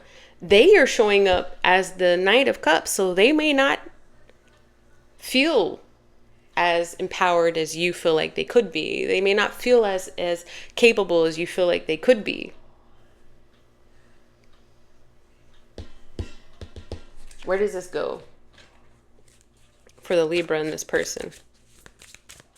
Some of you guys work with this person, not everybody. Some of you guys used to work with this person or work around this person, like have the same job or something. Next 7 days. The Two of Wands. So this communication, talking about the future. The King of Wands. Here goes a person. Ooh, sometimes the King of Wands is not committal. So you might be freaking this person out because they feel the way they feel about you. And they have to change up their ways. Interesting. The Six of Pentacles, and give to you the way that you've been giving to them. And that might make them feel like they gotta learn a new way of handling love. This could be a person that's trying to, they're going to have to put down their player ways. And I'm not saying that they're a player, okay? And I don't want to plant seeds of doubt in your mind. But maybe there was a reason why this person didn't want to be in a committed relationship. You bet you by golly wow that this person is super attractive and gets approached a lot by other people, but maybe they weren't ready for that when they met you. And then here comes Libra, and it's freaking them out because they like you a lot. They feel akin to you. They feel comfortable around you. They feel a soul connection with you.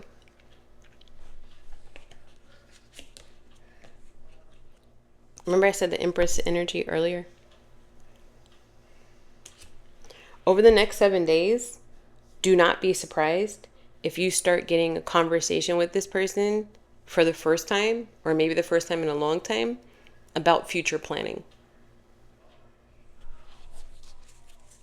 Them starting to use the word we or us in their vernacular, or just planning for 6 months from now, planning for a year from now. There's a lot of planning happening, and it might knock you off your feet, to be honest. Ultimately, where is this connection supposed to head for Libra and this person? The Five of Swords, the Nine of Swords, the King of Wands, and the Ten of Wands. Both of y'all are having to learn to tell your truth. Both of you guys are having to learn how to get out of your own head. Both of you guys are having to learn that vulnerability, being vulnerable with somebody who is safe is okay. So having to learn discernment on finding out who actually is safe. Both of you guys are having to learn to ask for help. Both of you guys are having to learn teamwork together. Ultimately, these are all the lessons that are coming in. It could be something about, you're a cardinal sign. So this person could also be a cardinal sign. So Cancer, Aries, Capricorn. But it's okay to share life is what you're having to learn ultimately with this person. Advice for the Libra, please. Advice for the Libra. The Justice. Look at this, Libra. You listen. You show up as you. Do not falter. Do not stoop down. Do not lower. Keep showing up as you in all your might, in all your glory. You are also probably the one that's going to bring about the initial balance in this connection. It could be something that you say over the next 7 days. Could be something that you do. Could be something that you initiate with full awareness of the other person's schedule, other person's capability, other person's capacity, or whatever. Even having empathy towards this person could trigger a like, wait, I do feel safe around this Libra. But do not falter from your true authentic self. Continue to be that. And it's in that energy that this person is going to kind of let down their walls. If you're willing to stick it out, Libra, you're an adult, so you get to do what you want to do. It is up to you. But there might be a need for a little bit of patience in this.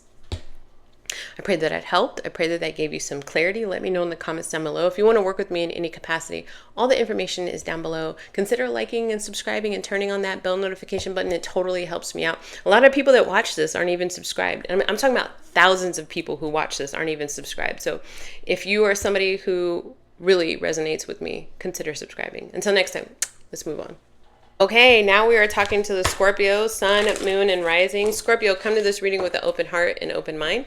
My intention with this reading is to try to get you some clarity. We're specifically talking about your romantic love life for your greatest and highest good. Don't force the message, and if the message needs to be reversed, reverse it, okay? Sun, Moon, and Rising means check out your other placements to try to get a better grasp on what it is that Spirit is trying to tell you about your romantic love life. What flew out was clear space, clear mind, right? It flew out with a whole bunch of cards. That is not your card, but it is a side message. Listen, Scorpio, you might feel like tired more lately, sluggish more lately. You could be going through some sort of spiritual DNA upgrade right now. And you could be getting a lot of people that are not happy about you continuing to rise above, continuing to survive and thrive, and sending you like the evil eye. And maybe not on purpose. There could be a little bit of jealousy, Scorpio, but it's just like, some people can't stand when other people thrive. Misery loves company. So cleanse your space, have intention about the people that you hang around. So you're not hanging around a lot of melancholy and a lot of low vibrational kind of people, because right now is the time for you to really pay attention to your energy. All right. For the Scorpios, just whatever ritual, routine, a grounding routine, a clearing routine, some sage, some incense, some bells, some high frequency music, not answering your phone if you don't need to. Right. All right, for the Scorpios, romantic love, stage of play, setting the stage. Yeah, you're going through an energetic upgrade right now because ladybugs could be significant and purple could be significant. Purple, yeah. For those of you guys who resonate with having some sort of psychic ability, some clairs or whatever, maybe you pull tarot, just having like this inner knowing about things, that's getting elevated. And it's because you're aligning with an elevated love for the Scorpios. What do we have for the Scorpios? Romantic love. The Devil card, Capricorn energy. The Ten of Pentacles. Everything you've always wished for. There's an obsession about I know I deserve more. I know this ain't it. I know that this is only just the beginning of my life. I know that I'm meant to, like, there's just like like a mantra nature, an obsession nature of manifesting this like better love, this elevated love. The Temperance card. Oh, this flew out. The Eight of Pentacles. Wait, I don't. It came out from my other deck. It is not even a part of this deck at all. What's at the bottom of the deck? The Knight of Cups. You've been working on it. You've had to learn new ways to talk to yourself. You've had to learn new ways to heal yourself. What worked once probably is no longer working. Meaning, like, you've had to upgrade your rituals on a daily basis, your prayer on a daily basis, whatever it is. Maybe at one point in time you were journaling and that really helped, and or you were creating like art or whatever, crafting, and that really helped. And then now that doesn't ground you anymore, so you're finding like a different way. Now maybe you got to go for walks or take baths every day or something. You used to have like a lavender, what is this called, like incense, and now you do only rose. Things are shifting because you are shifting, and you are calling in this Ten of Pentacles. You are calling in an elevated kind of love, and poof, here's this person. Be careful becoming truly overtaken by it. There's like a certain level of obsession, but then there's also like just like that's all you think about all day long. So if you're constantly watching like tarot readings all day long, give that a break. This is the sign that you need it, the confirmation that you need it, that you are a magnet for an elevated kind of love, a divine kind of partnership. So give it a break because it's in the cards. So kind of chill with that for a little bit. All right, you're here now though. Strength card and the Seven of Wands. This has always been protected for you, but this was always meant for you, like in this lifetime, to realize a divine partnership. Yes, but the caveat to that was that you had to be able to tame the shadow or the beast, or become friends with the shadow aspect of yourself, understanding your triggers, your motivations, your why, your purpose, your path, your gifts. Talk to me about this. Sagittarius energy, Capricorn energy, Cancer, Pisces, Scorpio energy, Hangman, and the Six of Swords. Okay, not yet though. Somebody else is getting a different perspective on how they feel about you. Ace of Swords, that's the truth. Also, you might be finding out about a connection that you've already had suspicions about, Scorpio. Getting clarity on that over the next 7 days, how this person feels about you. The Queen of Wands, Aries, Leo, Sag, or during Leo season. Yeah, you were right. You guys are soulmates.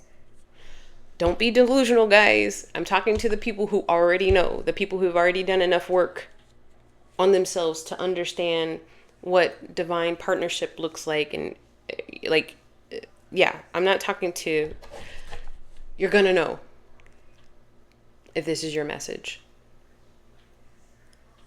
For the highly intuitive Scorpio who practices positive energy, for the Scorpio who is letting the universe do what the universe does best, have your greatest interest at heart. You are calling in a soulmate.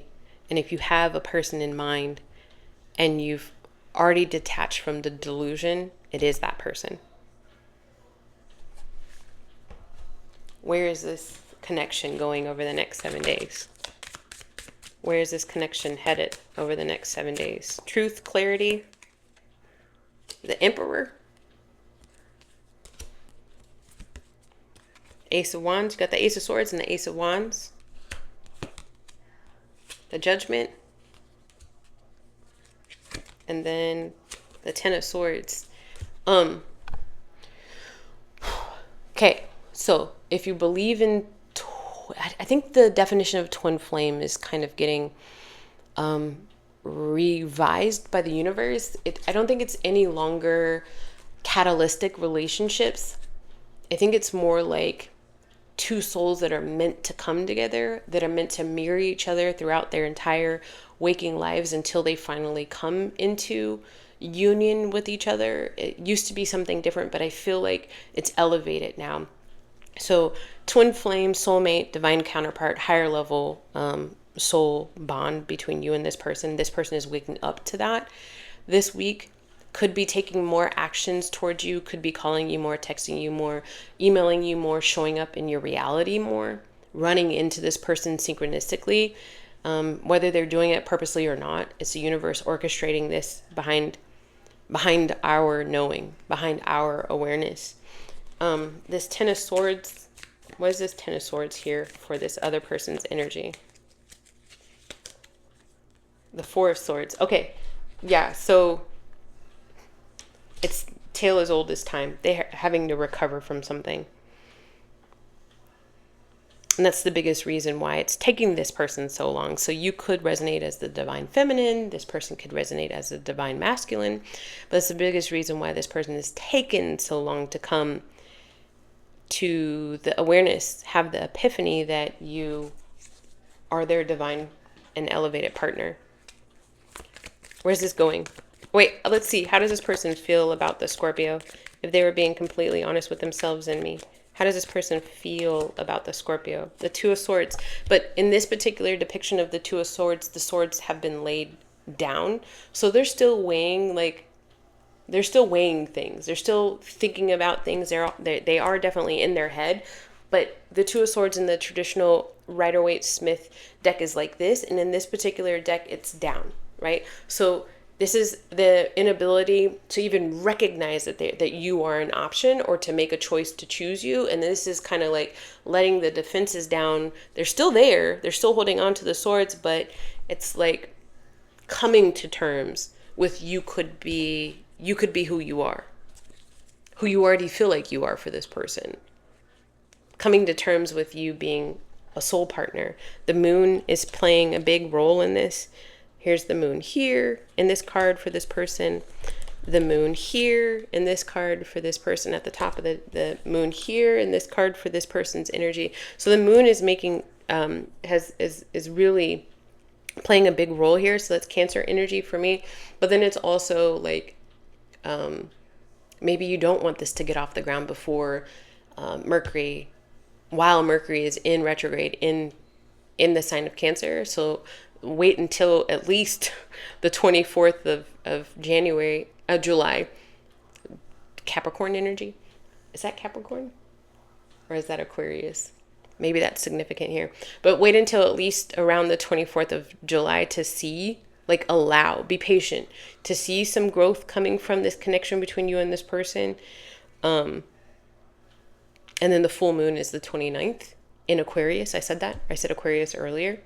So I think those two positions of the moon and the planets are playing a role to fix things in the background, to get things ready between you and this person. And then maybe around the 29th of July or the first part of August, heavy into Leo season, you'll start seeing things really pick up between you and this person. How does this person feel? The Five of Cups. I need to move on from something. Their soul is saying they need to move on from something first. Don't rush it. Don't rush it. Go with the flow.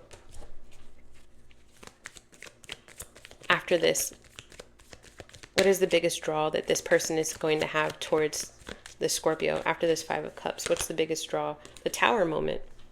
An epiphany. Don't force it, Scorpio. How does Scorpio feel about this person? This is very high-level spiritual stuff here. How does Scorpio feel about this person? The Knight of Swords. You just want to have drive-by conversations with this person. How are you doing? Are you okay? Have a good week. Are you still there? I feel like I'm talking to a Scorpio that's trying to be patient because energetically you've already picked it up. You've already gotten a clue, and you're just like popping in every now and then to see how this person is doing. That could be having like a conversation with this person. That could be checking on their social media. That could be whatever it is. But you keep checking on this person. It even could be, if you don't know who this person is yet, but you've been dreaming about them, it could be intentionally going to the astral and saying hi to them so that their soul knows that you're ready, you're prepared to have conversation in the 3D. This is very high level spiritual stuff. Ultimately, where is this connection headed in the 3D between Scorpio and this person? Ultimately, the Seven of Pentacles, longevity, but it's going to take some time. Six of Pentacles, reciprocity. The Two of Wands, a lot of future talking, a lot of you and this person engaging in long-term activity. And the Knight of Cups again. There's a lot of love and a lot of movement. Maybe even moving might play a part. You know, somebody might have to relocate in the future in order to keep the love alive, in order to keep the excitement happening. But there's a lot of moving energy, between the two of you guys, okay? Let me get you some advice, because you're just waiting at this point, right? Let me know if this is your reading, but I know I'm definitely talking to somebody in the crowd here. Advice. The King of Wands, honey, baby, darling, you got a lot of stuff going on for you, work-wise, creativity-wise. There's something that you're innately good at. Pay attention to that right now. You might even, honestly, you might be needing to use that as a distraction while you're waiting on this other person to go through this healing sort of thing and to gain the clarity and to take the action. So you got something that Spirit has purposely put in your path to help distract you and to help with your creativity and to help with your talents. Pay attention to that, because you're good at it and the world needs to see that right now. So that's where you should be engaging, okay? I pray that helped. Let me know in the comments down below if you want to work with me in any capacity. That information is in the description box. Until next time. Oh, like and subscribe. All right, let's move on. Okay, we're talking to the warriors. We're talking to the archers. We're talking to the Sagittarius in the house. Welcome, Sagittarius, sun, moon, and rising. Do me a favor, Sagittarius. Come to this reading with an open heart and open mind. Don't force anything. If the roles need to be reversed, reverse it. My intention is to try to get you some clarity. We're talking about romantic love energy for the Sagittarius in the house. What do we got? Overarching energy over the next 7 days as the Sagittarius is viewing this. Clear space, clear mind. Clear space, clear mind. You might, hold on, I need to take a drink just a second. I start getting super parched around Sagittarius. And my mouth got dry. This all plays a part. Everything literally plays a part for the Sagittarius. You might need to take a break to gather your energy, gather your thoughts. Clear space, clear mind. You might be moving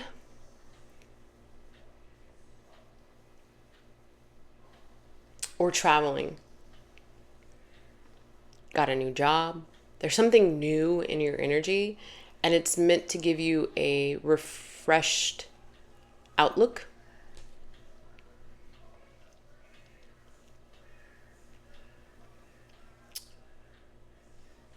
You could even be purging, like going through your clothes and your, selling stuff, donating things. It's a refreshing kind of energy. And it's all meant to give you a new perspective, even to clear the smoke for Sagittarius. What do we have coming towards the Sagittarius romantic love energy? The Knight of Wands, the Four of Swords, Justice. For whatever reason, I'm hearing, here I go again on my own, going down the only road I've ever known. Like a drifter, I was born to walk alone. I don't know who sings that song. I think it's from the 80s. Soft rock. That could be literally your whole entire story, what I'm hearing here. The optimism is still there. The movement is still there. The passion is still there. The drive is still there for you. Sagittarius, but there's been like a heavy, heavy need for internalizing, introspection, healing, breath work, a lot of time to yourself, or some time to yourself over the next week, or have been. The Page of Cups. You're still optimistic about tomorrow. You're still optimistic about the next hour from now. But in order not to become delusional, Sagittarius, you've needed to cleanse your space, or you're needing to cleanse your space. The Page of Cups is here because you have your eye on something when it comes to love. Talk to me about Sagittarius' point of view. The Ten of Wands, the Seven of Wands, the Star card, and the Sun card. It's just telling me, like, you had to go through some shit, Sagittarius. But you're definitely in Ariana Grande's energy when she sings that. Oh my God, my dog with my, stop. She keeps laying by the camera, and every time she stretches, she pushes it. Ariana Grande, Thank You Next. I'm so effing grateful for my ex. So if you did have animosity towards a relationship, towards a specific ex, that's getting demolished. You're now seeing it from a higher perspective. You're healing from it. You're letting it go. And you're learning specifically, okay, these are the things I don't want, and these are the things I have to look out for in order not to attract that same kind of person or that same kind of situation. I love how learned you are. And it's because you're not afraid to do the deep dive. You're not afraid to go down a few extra levels. You know, some people do surface healing work and then wonder why after a while, or after a couple of years, this new person turns out to be just like the last person. But you're like, no, fuck that. I'm not wasting that. I don't have time to waste. Okay. I'm out here just trying to have fun, trying to have some good sex, trying to travel a little bit, maybe eat some good food, take some good pictures, and move on, right? But for you, you're like, I don't have time to waste 2 years on some bullshit. So let me just take the time right now to heal so I don't waste time on some bullshit. Talk to me about what this is bringing towards you in the energy of romantic love over the next 7 days for the Sagittarius. Judgment. My dog is still at the base of the camera, so if it's waving this way and that, I apologize. Knight of Swords. Here's somebody. Excuse me. The King of Swords. The Chariot. There's some more energy there. Some Cancer energy. Aquarius, Gemini, and Libra energy for the Sagittarius at the bottom of the deck. Leo energy. Strength card. So in Leo season, you could start talking to somebody. A new somebody. Sagittarius. I didn't mention this earlier, but during my pre-shuffle, I saw the Ace of Cups. So this is new energy. You know, whoever this person is, y'all have been in the same circles for a while. The Chariot for me gives me parallel energy sometimes. So this could be somebody that you know but never really dated, or nothing really ever got off the ground. Like a friend, you know, an associate. Talk to me about this person that Sagittarius is mingling with, flirting with over the next 7 days. The Five of Swords. The Nine of Cups. You know, you could have had a crush on this person for a while, and they're like thrown off by the fact that you have romantic intentions towards them, or you're now flirting with them, or you're now, you know, making yourself a little bit more available for this person, right? Could throw them off a little bit. The Nine of Pentacles. I get Capricorn energy off of that. The World card. I feel like you're stepping through a new energy with this person, and honestly, it makes them feel special in a way, but then also surprised in another way. Like I cannot believe Sagittarius is talking to me right now. Holy cow. How does this person feel about the Sagittarius if they were being completely honest with themselves and me? The King of Cups. They've liked you this whole time. They've been waiting for this. That's why the Nine of Cups is out here. But you've always seemed standoffish, interested in other people, other parties, and now you're looking at them and what the shit? The Ace of Cups. I told you I saw the Ace of Cups, and it was in this deck that I saw the Ace of Cups earlier too. The Queen of Wands. Listen, for them, they have had feelings towards you, Sagittarius. Surprised you didn't notice it. Maybe you did. It wasn't the right time. You thought you weren't ready, but boom, their feelings are still there. Ultimately, what does this person want from this connection with the Sagittarius? The Two of Swords. For you to make a decision, for you to let down your guard. You could have been showing up super stoic towards this person, Sagittarius, and they're excited now. How does Sagittarius feel about this person? Whoa. The Eight of Cups. Oof. Don't tell me you're like intimidated by them immediately being like, what up? Here we go. Let's get some more on how you feel about this. The Two of Pentacles. Okay. The Emperor. And I only pulled 3 cards. So ultimately, what do you want from this connection? The King of Pentacles. So it's not that, well, so you might also be shocked at how open this person would be for you to come towards them. Okay, that's number 1. But then number 2, you are acknowledging, or maybe you're telling them like, hey, I was going through something. What you don't know is I was recovering from whatever it is. But the Emperor being here and this Two of Pentacles is saying that you would want to incorporate this person into your life, like what you've got established. You feel like they would match. Ultimately, what you would want is to include them in your life. They find you attractive. You find them attractive.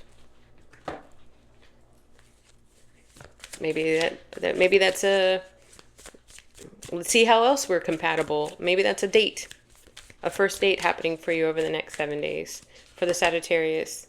The Page of Wands. Yeah, if somebody's coming forward and saying, hey, would you like to go out? Would you like to talk on the phone? Here's my number. Are you single? What are you doing this weekend? Right? There's exploration that's going to have to come out of this. It's because it's new. I'm not going to pull on longevity because that can change with the Sagittarius, with the week, with the day, with the month, with the year, with the hour. But yeah, they'd be open to it. They'd be shocked. Advice for the Sagittarius. Advice. Ooh, the Moon card. Face your fears. Did you hear me? I took this big inhale and exhale, before I pulled the Moon card. So it's like you just saying, okay, I can do this. I can do this. I can do this. Hello. I can do this. I can do this. I can do this. Smile, right? Because I do feel like you just been like this, just towards this person. Allow the warmth to shine. You'll learn more about yourself than I think that you're noticing right now. As you engage with this person, as you talk to this person, and face your shadows. All right, Sagittarius, I pray that gave you some clarity about a situation that you would already be aware of. If it did, let me know in the comments down below. Please consider liking, subscribing, turning on that bell notification button. It will help your girl out so very much. Until next time, let's move on. Okay, now we're moving on to the Capricorns. Capricorn, Sun, Moon, Rising, Come to this reading with an open heart and open mind. Take what resonates and leave what doesn't. Don't force anything. If you need to watch your other placements, feel free. If you need to reverse anything, definitely do that. My intention is to try to get you some clarity for your greatest and highest good. Taking a look at romantic love for the Capricorns in the house. What do we got? Flow. Why did I just get know when to hold them, know when to fold them? Swans, baby. Oh my gosh, there's so many great positive things on here. But then also the side messages, don't hold back. Use your discernment, Capricorn. Not everybody, you don't have to protect your heart from everybody. Not everybody is dangerous. You know, there are safe people out there. All right, for the Capricorn. 2 swans here, soulmates. They mate forever. And look at that third energy right there. That fairy, that spirit that's loving on the both of you. Interestingly enough, it's going to get very deep spiritually. So if you're not that type of person, open heart and open mind. If you are, let's go. Okay, so what I'm seeing is a shared spirit guide between you and this person, this soul. There's a soul contract that's being acted out. That's my dog getting on the couch over there. But there's a soul contract that's acting out in your energy, in your reality, Capricorn, over the next 7 days. There's a lot of prosperity between the two of you guys with this Lotus energy. A lot of endurance, a lot of grit, a lot of resilience that both of you guys both bring to the table.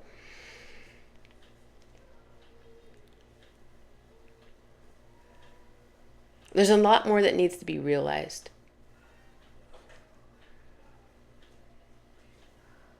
The cattails on here, I'm getting this eating kind of energy. Like you can eat cattails, this type of grass that grows around water.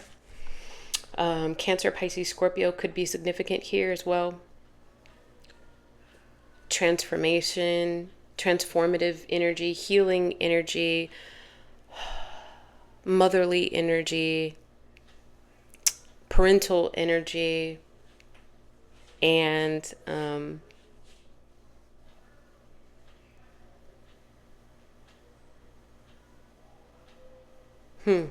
there's just like a lot here for me, Capricorn. The cattails, yeah, that's what I was talking about. There's more to come. Like you look at a cattail and you wouldn't think you'd be able to eat it, but then apparently you can, right? It's a surprise.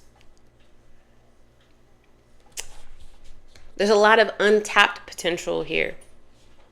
But there's a spirit guide that's dealing with the two of you guys that are making sure that that untapped potential becomes tapped. A lot of Empress energy. Emperor, Empress energy coming through.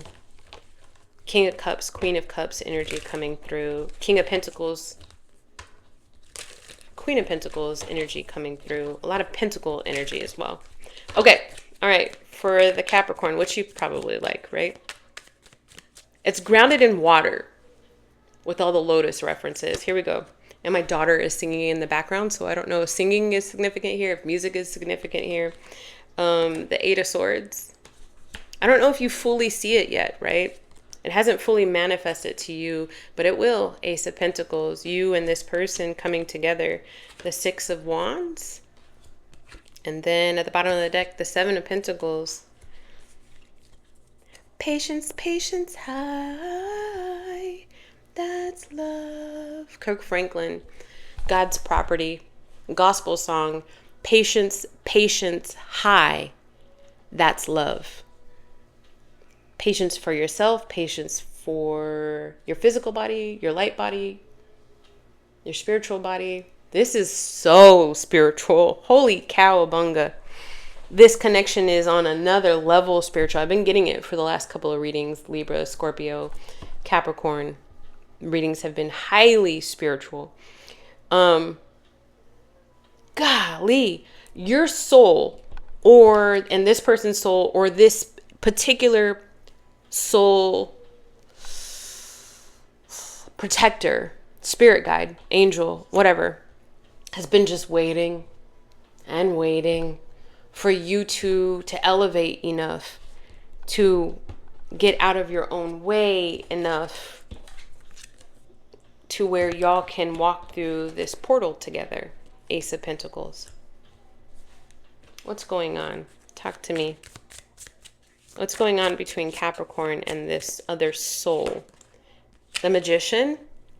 So magic, you could resonate with magic. You can resonate with being a high level creator yourself, co-creator, a known co-creator, a known manifester. Strength card, Leo energy, going into Leo season now. But again, that's the thing where I was talking about the spirit guide or this angel or whoever this person is, thing is, energy is. This higher frequency energy has just been waiting for you guys to both tame the beast within you. Learn your lessons up to this point before a union. All right. The King of Cups. I told you guys I felt a lot of water energy. I mean, on top of the fact that it says flow. But here again is that Cancer, Pisces, and there's a little bit of Aquarius in there. And Scorpio energy. At the bottom of the deck. I'm getting Aquarius intuitively. At the bottom of the deck, Four of Swords. Okay, so if this is the person that you've already met, things have not gone off the ground. You talk inconsistently, or you're not talking at all. If this isn't a person that you've met yet, you're soon to meet this person. In the next 7 days, you'll either start dreaming about them, you'll start feeling them, or you will meet them. Okay? Talk to me about characteristics of this person for the Capricorn. What is this person bringing to the table? Because I know you want to know. The Seven of Swords, the Three of Cups, the Page of Cups, and the Devil card. Hey, Capricorn. Hey, what's up? I see you. Capricorn, this person is immediately drawn towards your grace, whatever that means. Your energy, your presence, your power, your influence. It's an immediate friendship. Maybe you guys meet each other through mutual friends. What they are bringing to the table, though, is they've transitioned from believing in a naive sort of way. They're elevated. They're mature. Flirting. They might immediately start flirting with you, Capricorn. How are you going to feel about this? How is Capricorn going to feel about this person presenting themselves to you? The Justice card? About fucking time. No. That's Libra energy. But it could be that. But I don't really feel like it's that. I just feel like it's like, yeah, it's bound to happen. I get this nonchalant sort of arrogance with you. Yeah, well, I knew it was going to happen eventually for the Capricorn I'm talking to. Page of Wands. And it's not in a malice sort of way. It's just like a know-it sort of way. Like you've been going with the flow with life so much that you understand kind of how the universe works, right? The Page of Wands. All right. A little intriguing. Tell me more. The Five of Cups.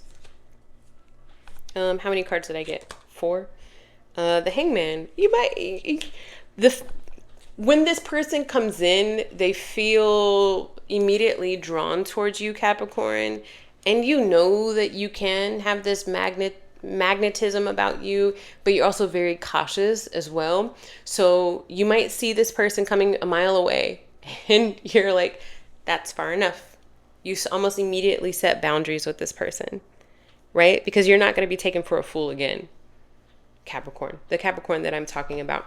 So you see this person, you clock this person, you understand where this person is coming from. And it's not that you don't want to reciprocate. You're just going to set boundaries very, very quickly. I was watching this thing about Capricorns.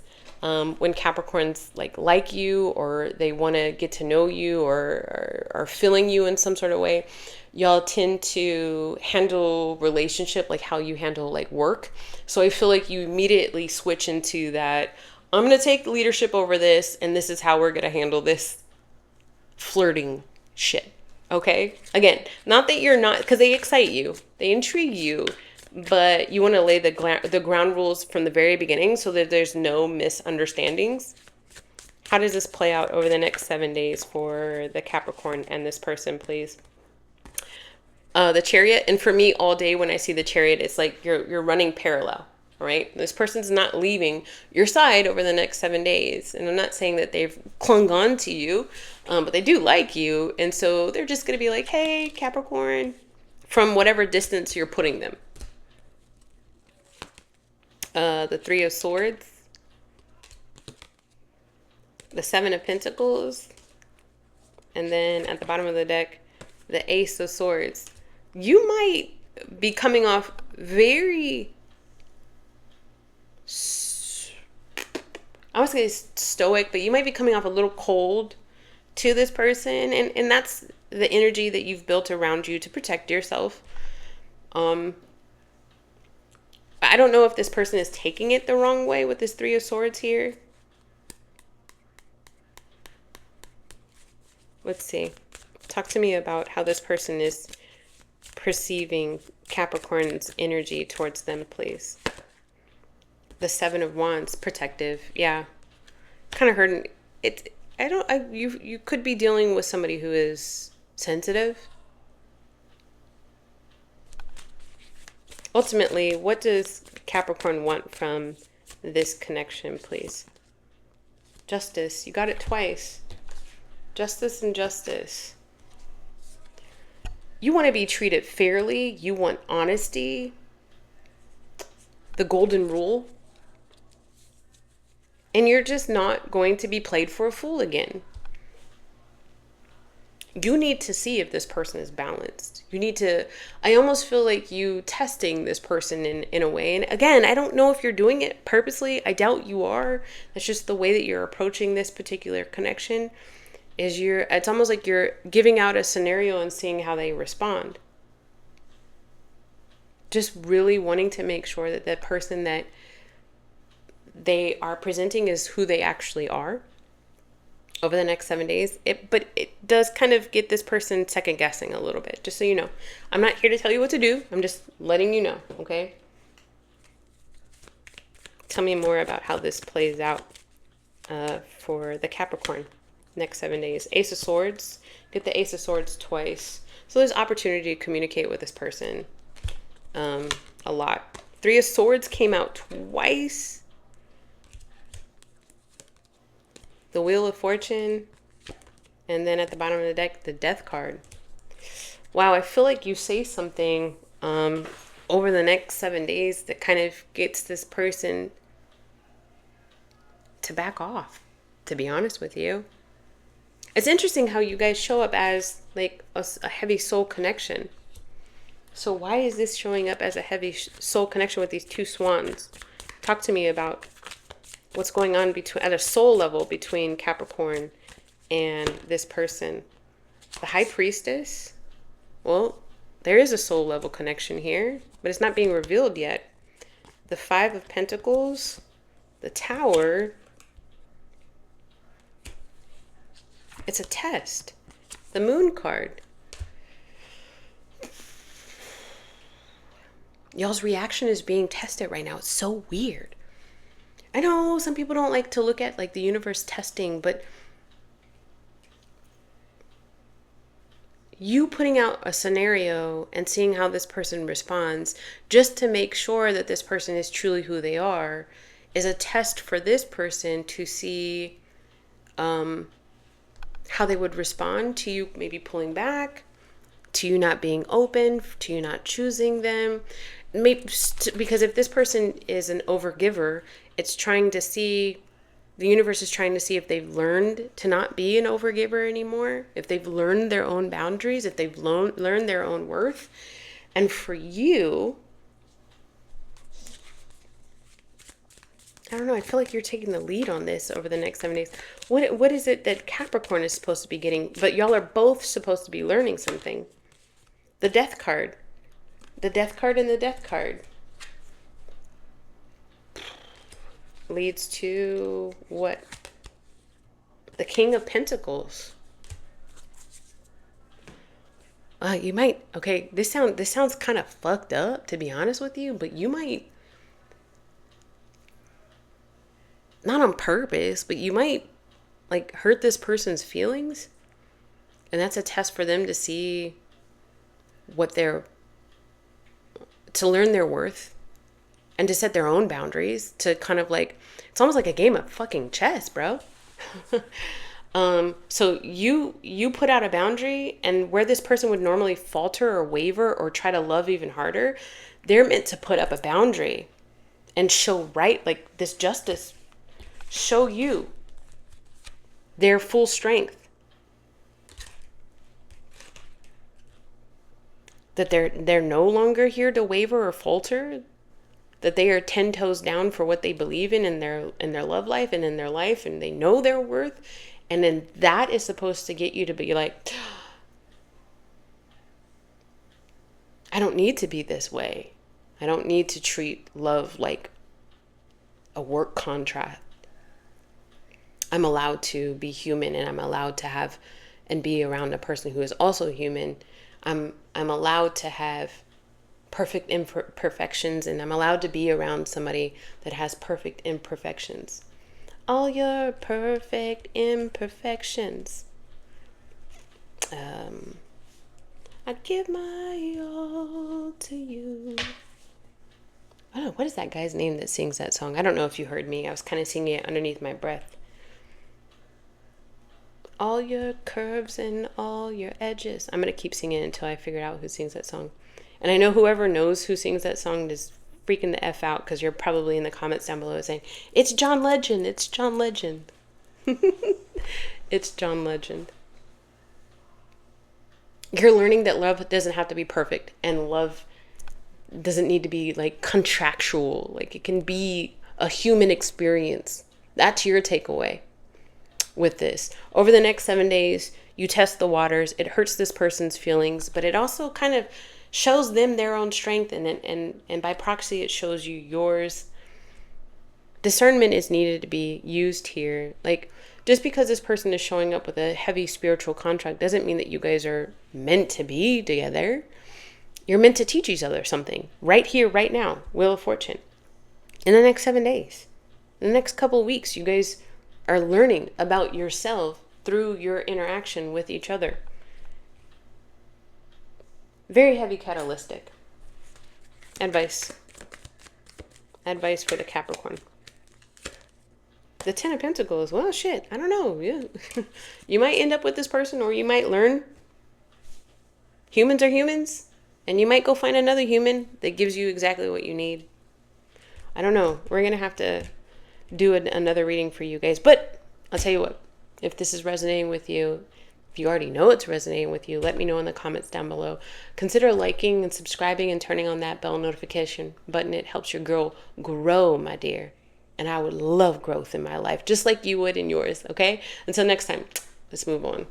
All right, Aquarius, sun, moon, and rising. I had something stuck in my throat, so I don't know if there's a truth that you're needing to tell that you haven't said yet for the Aquarius. Or frog stuck in your throat, a sore throat. I'm not wishing that on anybody. I'm just telling you all the stuff that I feel. Some acid reflux, some indigestion. I don't know. But for me, it's like an air pocket that's like stuck right here, right between my throat chakra and my heart chakra. So there's a truth that is needing to be unearthed about your emotions and about speaking truth to your emotions. Remaining authentic. Aquarius, sun, moon, and rising. Come to this reading with an open heart and open mind. My intention with this reading is to try to get you some clarity, specifically talking about romantic love, all right? Over the next 7 days. Reverse the roles if you need to reverse them, all right? Here we go. Romantic love for Aquarius.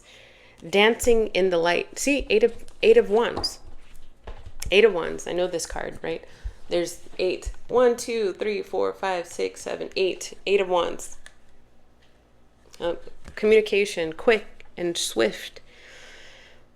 I don't know where the planets are in Aquarius. Oh, shit. The Aquarius full moon. 29th of July. Bad habits. If you've got a bad habit of tailoring your message of how you truly feel, like not being authentic with how you truly feel, like not saying what you want, not saying what you feel, masking. I think that mask is going to be called to come off around the end of the month for you, Aquarius. Aquarius full moon, July 29th, 2026, depending on where you're at in the world. Google it. Because a full moon it asks you to kind of like purge energy that you no longer need for the next 28 days of your life cycle. So Google it, Aquarius. It's in your sign, so you're going to feel it pretty heavy. All right. What does that have to do with your love life, though? I mean, emotions and love all play a part. So let's see.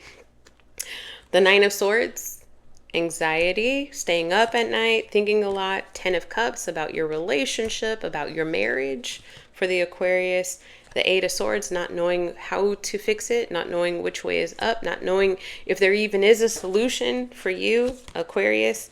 The King of Wands. Nobody would be able to tell that you were going through this, like, because you still present like, you still present a little cocky in a good way, right? A little bit like, can't nobody hold me down. Kind of, you present the masking. You present like you got all of your shit together, but behind closed doors, Aquarius, when it comes to your love life, you're like in probably actual shambles.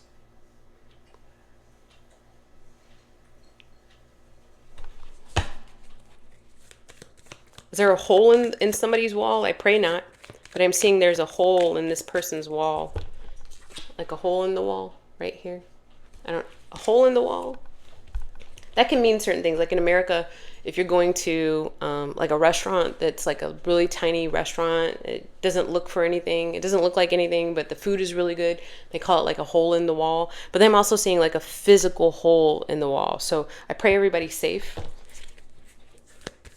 That doesn't have to be your reality. It could be screaming in a pillow as well, Aquarius. But I do see some energy that's trying to come out. And I just finally burped. So there it goes. The moon, full moon in Aquarius, going to be very revealing for you and bad habits. And it's going to cause you to have to be innovative, Aquarius energy, on how to solve the problem. There's more than one way to skin a cat. There's more than one way to solve a problem. Sometimes when the 8 of Swords energy comes up, it's like, I don't even know where to find a solution. You're going to have to ask your spirit guides, the universe, pray, talk to your therapist, talk to your coach, to your spirit guide, shaman, whatever, to help guide you towards and to have the courage to dig a little bit deeper, to think outside the box, to find a solution to your love life. 9 of Wands. Because the same thing is going to keep happening over and over again. I've talked about this for you before. I feel like I'm talking to somebody who's married, and it's just like the same argument over and over again. It's the same behaviors over and over again. And I mean, there's 2 people that play a role in it, and we can't focus on the other person. We can only focus on you because you're the one here in this tarot reading, and you're the only one that has control over your actions. So it's showing up differently is what's going to have a cascading effect on the situation showing up differently. All right. The Tower. And then at the bottom of the deck, the 7 of Swords. Look at the 7 of Swords landed right on this King of Wands. Like, you're putting on a happy face, but that's masking. So you're going to really be asked, Aquarius, to look underneath. Hold on, my dog is making a loud sound, so hold on. Yeah, and it made sense that I had to pause because my dog was over here licking her leg, and she's looking at me. looking at me like, why are you talking about me? But it's playing a significant energy here. It's like, it's literally saying like, there's an annoyance happening over here and you're trying to ignore it. Don't ignore it. Don't ignore it. Get out of your own head. Try to start applying some solutions, because otherwise it's all going to just fall. It's all going to fall in your lap. It's all going to fall down. The foundation isn't strong right now, and you can't keep ignoring it because it's going to just go haywire. Okay, so address it now while you have the time, before the universe addresses it for you, because that's what happens. All right. How does this person, what's going on with Aquarius and this person? The moon card again, guys. Look, the full moon. Google spiritual significance, Aquarius full moon, July 29th, 2026, or whatever you want to say, but those are your keywords. Okay. The Queen of Cups. Could be dealing with a water sign. Cancer is coming up pretty strong. Scorpio is coming up, and Pisces is coming up as well. The Three of Wands. Mother energy is also coming up as well. The Page of Swords.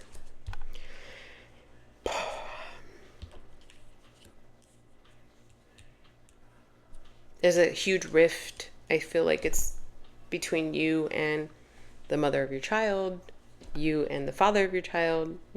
This is for, I'm talking to somebody who is married or has been married to whoever this person is. There's this huge rift.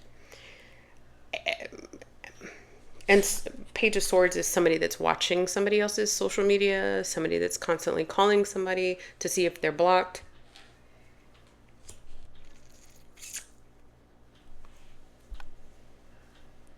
Trying to get a hold of somebody, calling, not getting an answer, texting, not getting an answer.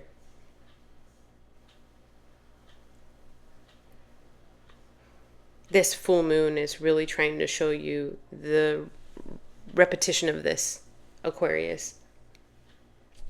How does this person feel about Aquarius? If they were being completely honest with themselves and me, how does this person feel about Aquarius? The Empress. So I got like this, y'all have, I feel like some of you guys are like parents, right? Or somebody could actually be pregnant right now. Or there was a recent pregnancy scare, or not even a scare, but a recent pregnancy. Or this is like a new person, but it's the same shit with a new person. Like the same shit that happened with your ex, same shit that happened with the ex before that. Like it's the same thing that keeps happening. I mean, it depends on which Aquarius I'm talking to. But how do they feel about you? I don't. They feel like you're okay. They feel like you're just like sitting back, even though in your head you're not. They also feel like you're waiting on them to come back, because the Empress is in receiving mode.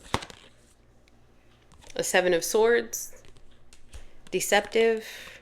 The Six of Swords, moved on already. There's the kids again. Reference to the children again for those of you guys who have children. The Chariot. Like to this person, they're like, Aquarius not worried about me.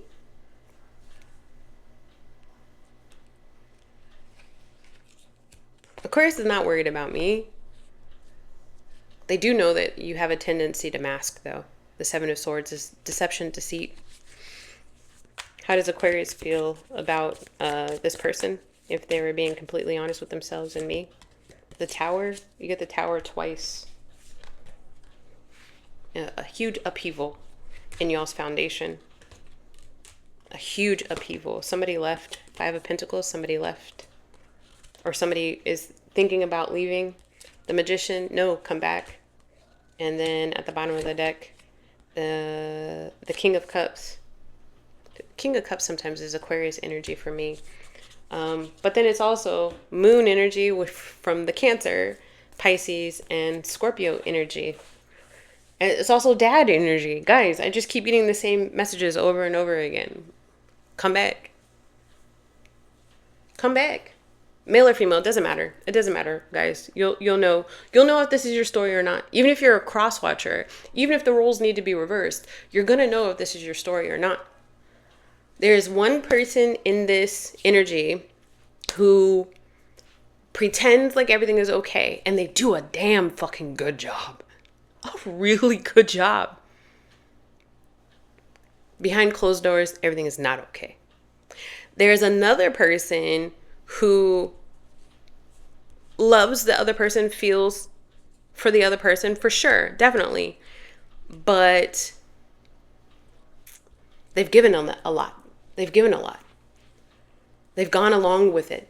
The Chariot, parallel. They've gone along with it. But they're wanting to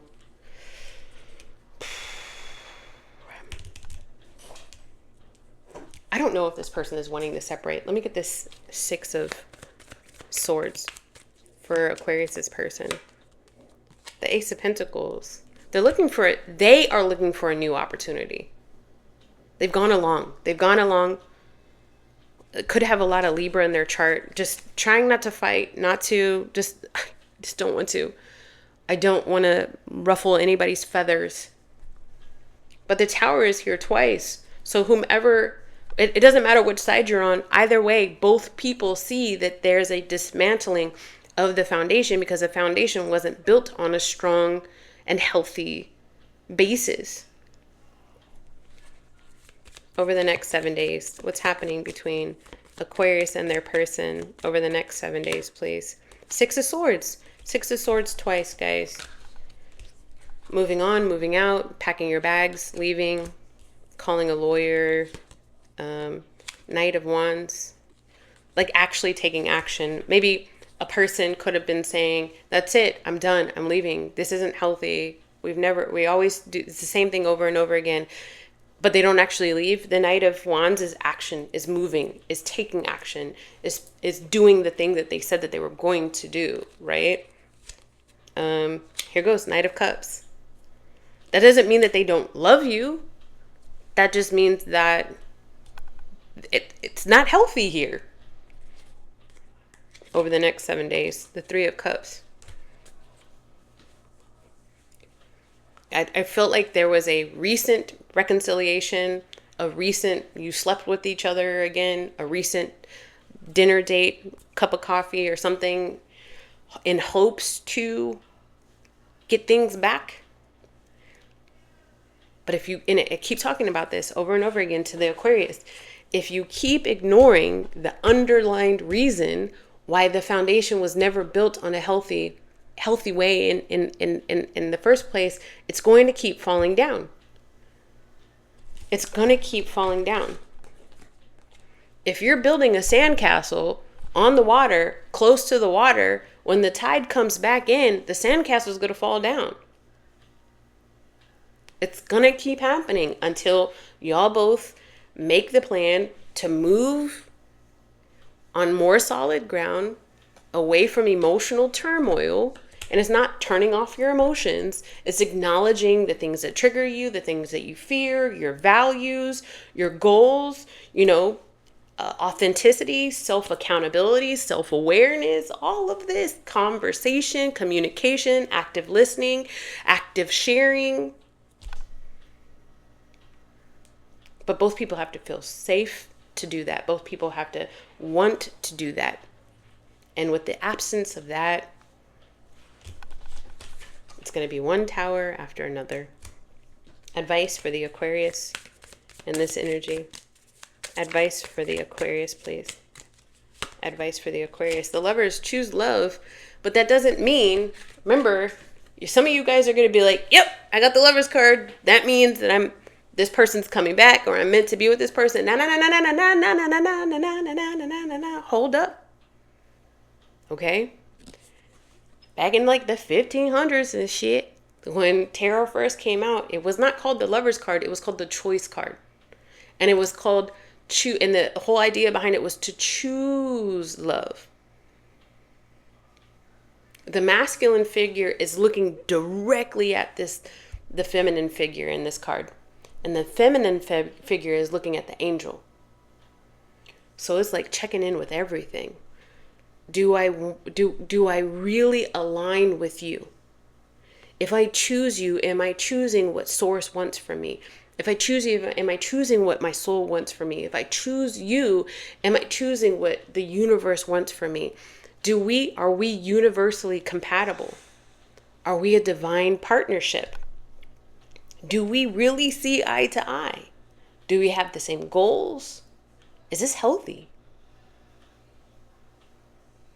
Or do I need to just learn to love myself before I bring anybody else along for the ride? I pray that helped. Let me know in the comments down below, Aquarius. If you want to work with me in any capacity, I do offer personal readings, venting sessions, and coaching sessions. If you take a look at the link in the description box below, please consider liking and subscribing, turning on that bell notification button. It'll help your girl out. Until next time, let's move on. All right, we now talking to the Pisces in the house. Pisces, sun, moon, and rising. Pisces, come to this reading with an open heart and open mind. My intention with this reading is to try to get you some clarity when we're talking about your romantic love life over the next 7 days. As you are watching this, don't force anything, Pisces. If you have to watch your other placements, I would suggest doing so. And if the roles need to be reversed, reverse them. We are talking to Pisces about romantic love. Let's talk about that. For your greatest and highest good, fire and desire. Desire. Who's that? Tina Marie sings that song. Mermaids could be significant for you, as well as back tattoos. Coral could be significant. Coral reefs could be significant for you. Fire and desire. Let's see. Who are you desiring? Who are you singing your siren song for, Pisces? Who are you trying to catch in your net over the next 7 days for the Pisces? What do we got? Temperance, Sagittarius energy. The 5 of Wands. The 3 of Cups. And the Ace of Swords. I feel like you're wanting to share how you feel about something in hopes that it will bring somebody closer. Like letting somebody know you are a safe space. Talk about your compatibility. You definitely have a hope for balance. The number 14 could be significant as well. The number 5 could be significant. January 4th, April 1st. For Pisces, 4 of Pentacles, the Empress, the 9 of Pentacles, and the Wheel of Fortune.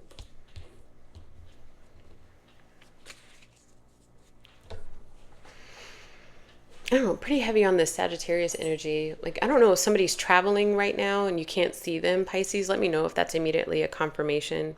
You're missing somebody because they're off the grid for a little bit, whatever that means. They could be like I live in Houston, Texas, and there's a lot of oil rigs. So there's a lot of people that go out and they work for, I don't know how many days they work, 4 days. 4 days on, 3 days off, something like that. Firefighters even do that too. I just get this, you're connected to somebody and then you're disconnected and you're missing them while you're disconnected from whomever this person is. And you're having to spend some time on your own, and that's okay. That's okay. But you really love being around this person, engaging with this person, talking to this person. It just lights you up. How does this person feel about the Pisces if they were being completely honest with themselves and me? The 4 of Swords. Well, they probably need the time away right now. Maybe need some time away to miss you a little bit. I know it stings. The 4s are significant here. We got 44, which is an 8, which is kind of Scorpio energy a little bit as well. But for it to go from the 4 of Swords to the 4 of Wands, and I was talking about Scorpio energy, it's like being transmuted. Alchemized. It's changing up from not listening to them, not hearing them, not hearing from them, not seeing them, to hearing them, seeing them, being with them, being all over them. Fire and desire. Page of Pentacles. You could be hearing from this person. 10 of Wands. I'm sorry, I've been busy. 10 of Wands. Ace of Cups. Wow, they actually do like you. Well, how do you feel about them? I'm sorry, I've been busy. I know I'm away a lot. I've been going through some stuff. I've been recovering, whatever it is, right? How do you feel about this person? The 6 of Swords. You're like questioning, like, oh, should I just move on? Am I being delusional? My dog's leaving the room. 7 of Swords. The 9 of Wands. You're worried that you're just being delusional about how this person might feel about you. The Page of Swords.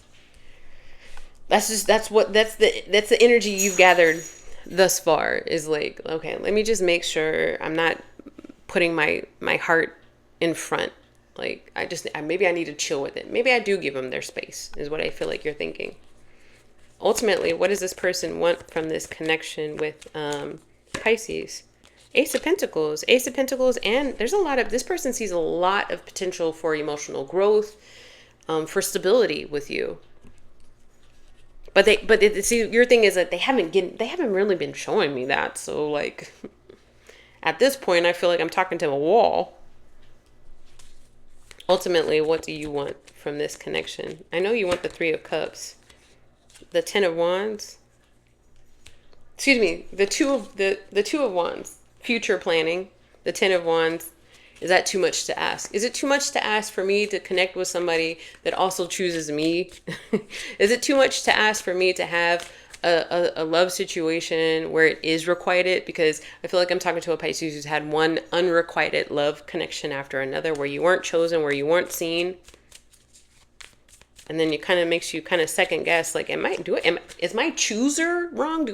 Am I broken? Do I choose the wrong people a lot? And no, this person does feel something for you. I just need to see how it changes up, or if it changes up over the next 7 days. Talk to me about how this might look for Pisces over the next 7 days. The Fool card. The 5 of Cups. Let go of your expectations is what that's saying, because you never really know what's around the corner. They're both of these people are on the edge of a cliff. The Fool card is looking at the 5 of Cups. The 5 of Cups isn't looking at the Fool card. That's very significant. So that's the both of you guys right now. So they're letting go of some baggage. Thank God. The last thing you want is somebody to bring baggage into your life. But that could be the reason why they're kind of just like 4 swords on you. Honestly, I feel like this person has a lot going on. And I'm not saying for you to wait for that person. You came to get some clarity. So I'm trying to get you some clarity from this person's perspective. Capricorn energy with the devil energy here. Fire and desire. I can't stop singing it. You got to listen to that song. It is Tina Marie, I believe. Shit, if it's not, you're going to have to let me know in the comments down below. And the 4 of Pentacles. You know what's funny? This person gets attached very easily too. So they are also trying to calm it down, tame their horses. Okay, so I want to see like what happens over the next 7 days. There might be a little bit more distance. I said that as soon as I say it. The Hermit, the 7 of Cups, a little bit more confusion at the bottom of the deck. The Hangman, and it's to try to get you to this is a Capricorn. You should watch the Capricorn. I'm not telling you what to do. We're all adults here, but the devil did come up, which is Capricorn energy. And I was talking about something like this in the Capricorn reading. So if it is a Capricorn, if that immediately resonates with you, then you might want to watch the Capricorn reading or the Aries reading. Because I see the Fool card here. Because both of them kind of talk about people being hesitant. And it's because of past shit that they're working through. Over the next 7 days, I don't know if this person comes forward. They want to, though. Ultimately, where could this connection lead for the Pisces? The King of Swords. It's like a lot of conversation. I just heard Elvis. A little less conversation, a little bit more action. I don't know if Elvis is significant, Hawaii is significant, Bruno Mars is significant, or Las Vegas is significant, but it could be. It could play a role here. Let me know if any of these confirmations come up for you guys. Ultimately, this might just be a person you know. I'm dead ass honest. The King of Swords and the Ace of Wands. Get 3 aces here. There's a lot of potential here, but until this person opens up, this is going to just be somebody you know. Now you're just somebody that I used to know somebody. All of these musical references. I want to give you some advice. I don't know, guys. You might be right to give this person some space and to take back your own energy, at least for right now, at least over the next 7 days. Because I don't know if this person is ready for anything. It doesn't matter how they feel. They could totally be into you and not return your text messages on an expedient, like fast, consistent. They could totally like be physically attracted to you and not talk to you. Like, it has nothing to do with you, Pisces. I just want you to know it literally has nothing to do with you. It's not you, it's them. That's my dog. Advice. Hope this gave you some clarity. Just keep to yourself for the time being. 5 of Wands. They're not going to be a team player this week. Whoever this person is, you'll know if this is your reading, guys. They're not going to be a team player this week. Come back again next week and see. Or if you know that this is your energy, you know I tapped heavily into it, and you've watched your other placements, and you're kind of getting the same sort of thing, and you want me to dive a little bit deeper, if you want to book a reading, all that information is in the description box below. Please consider liking and subscribing and turning on that bell notification button. I got so many people that watch these readings that haven't subscribed. I'm talking like thousands. I pray that this helped. Until next time, Pisces. Bye.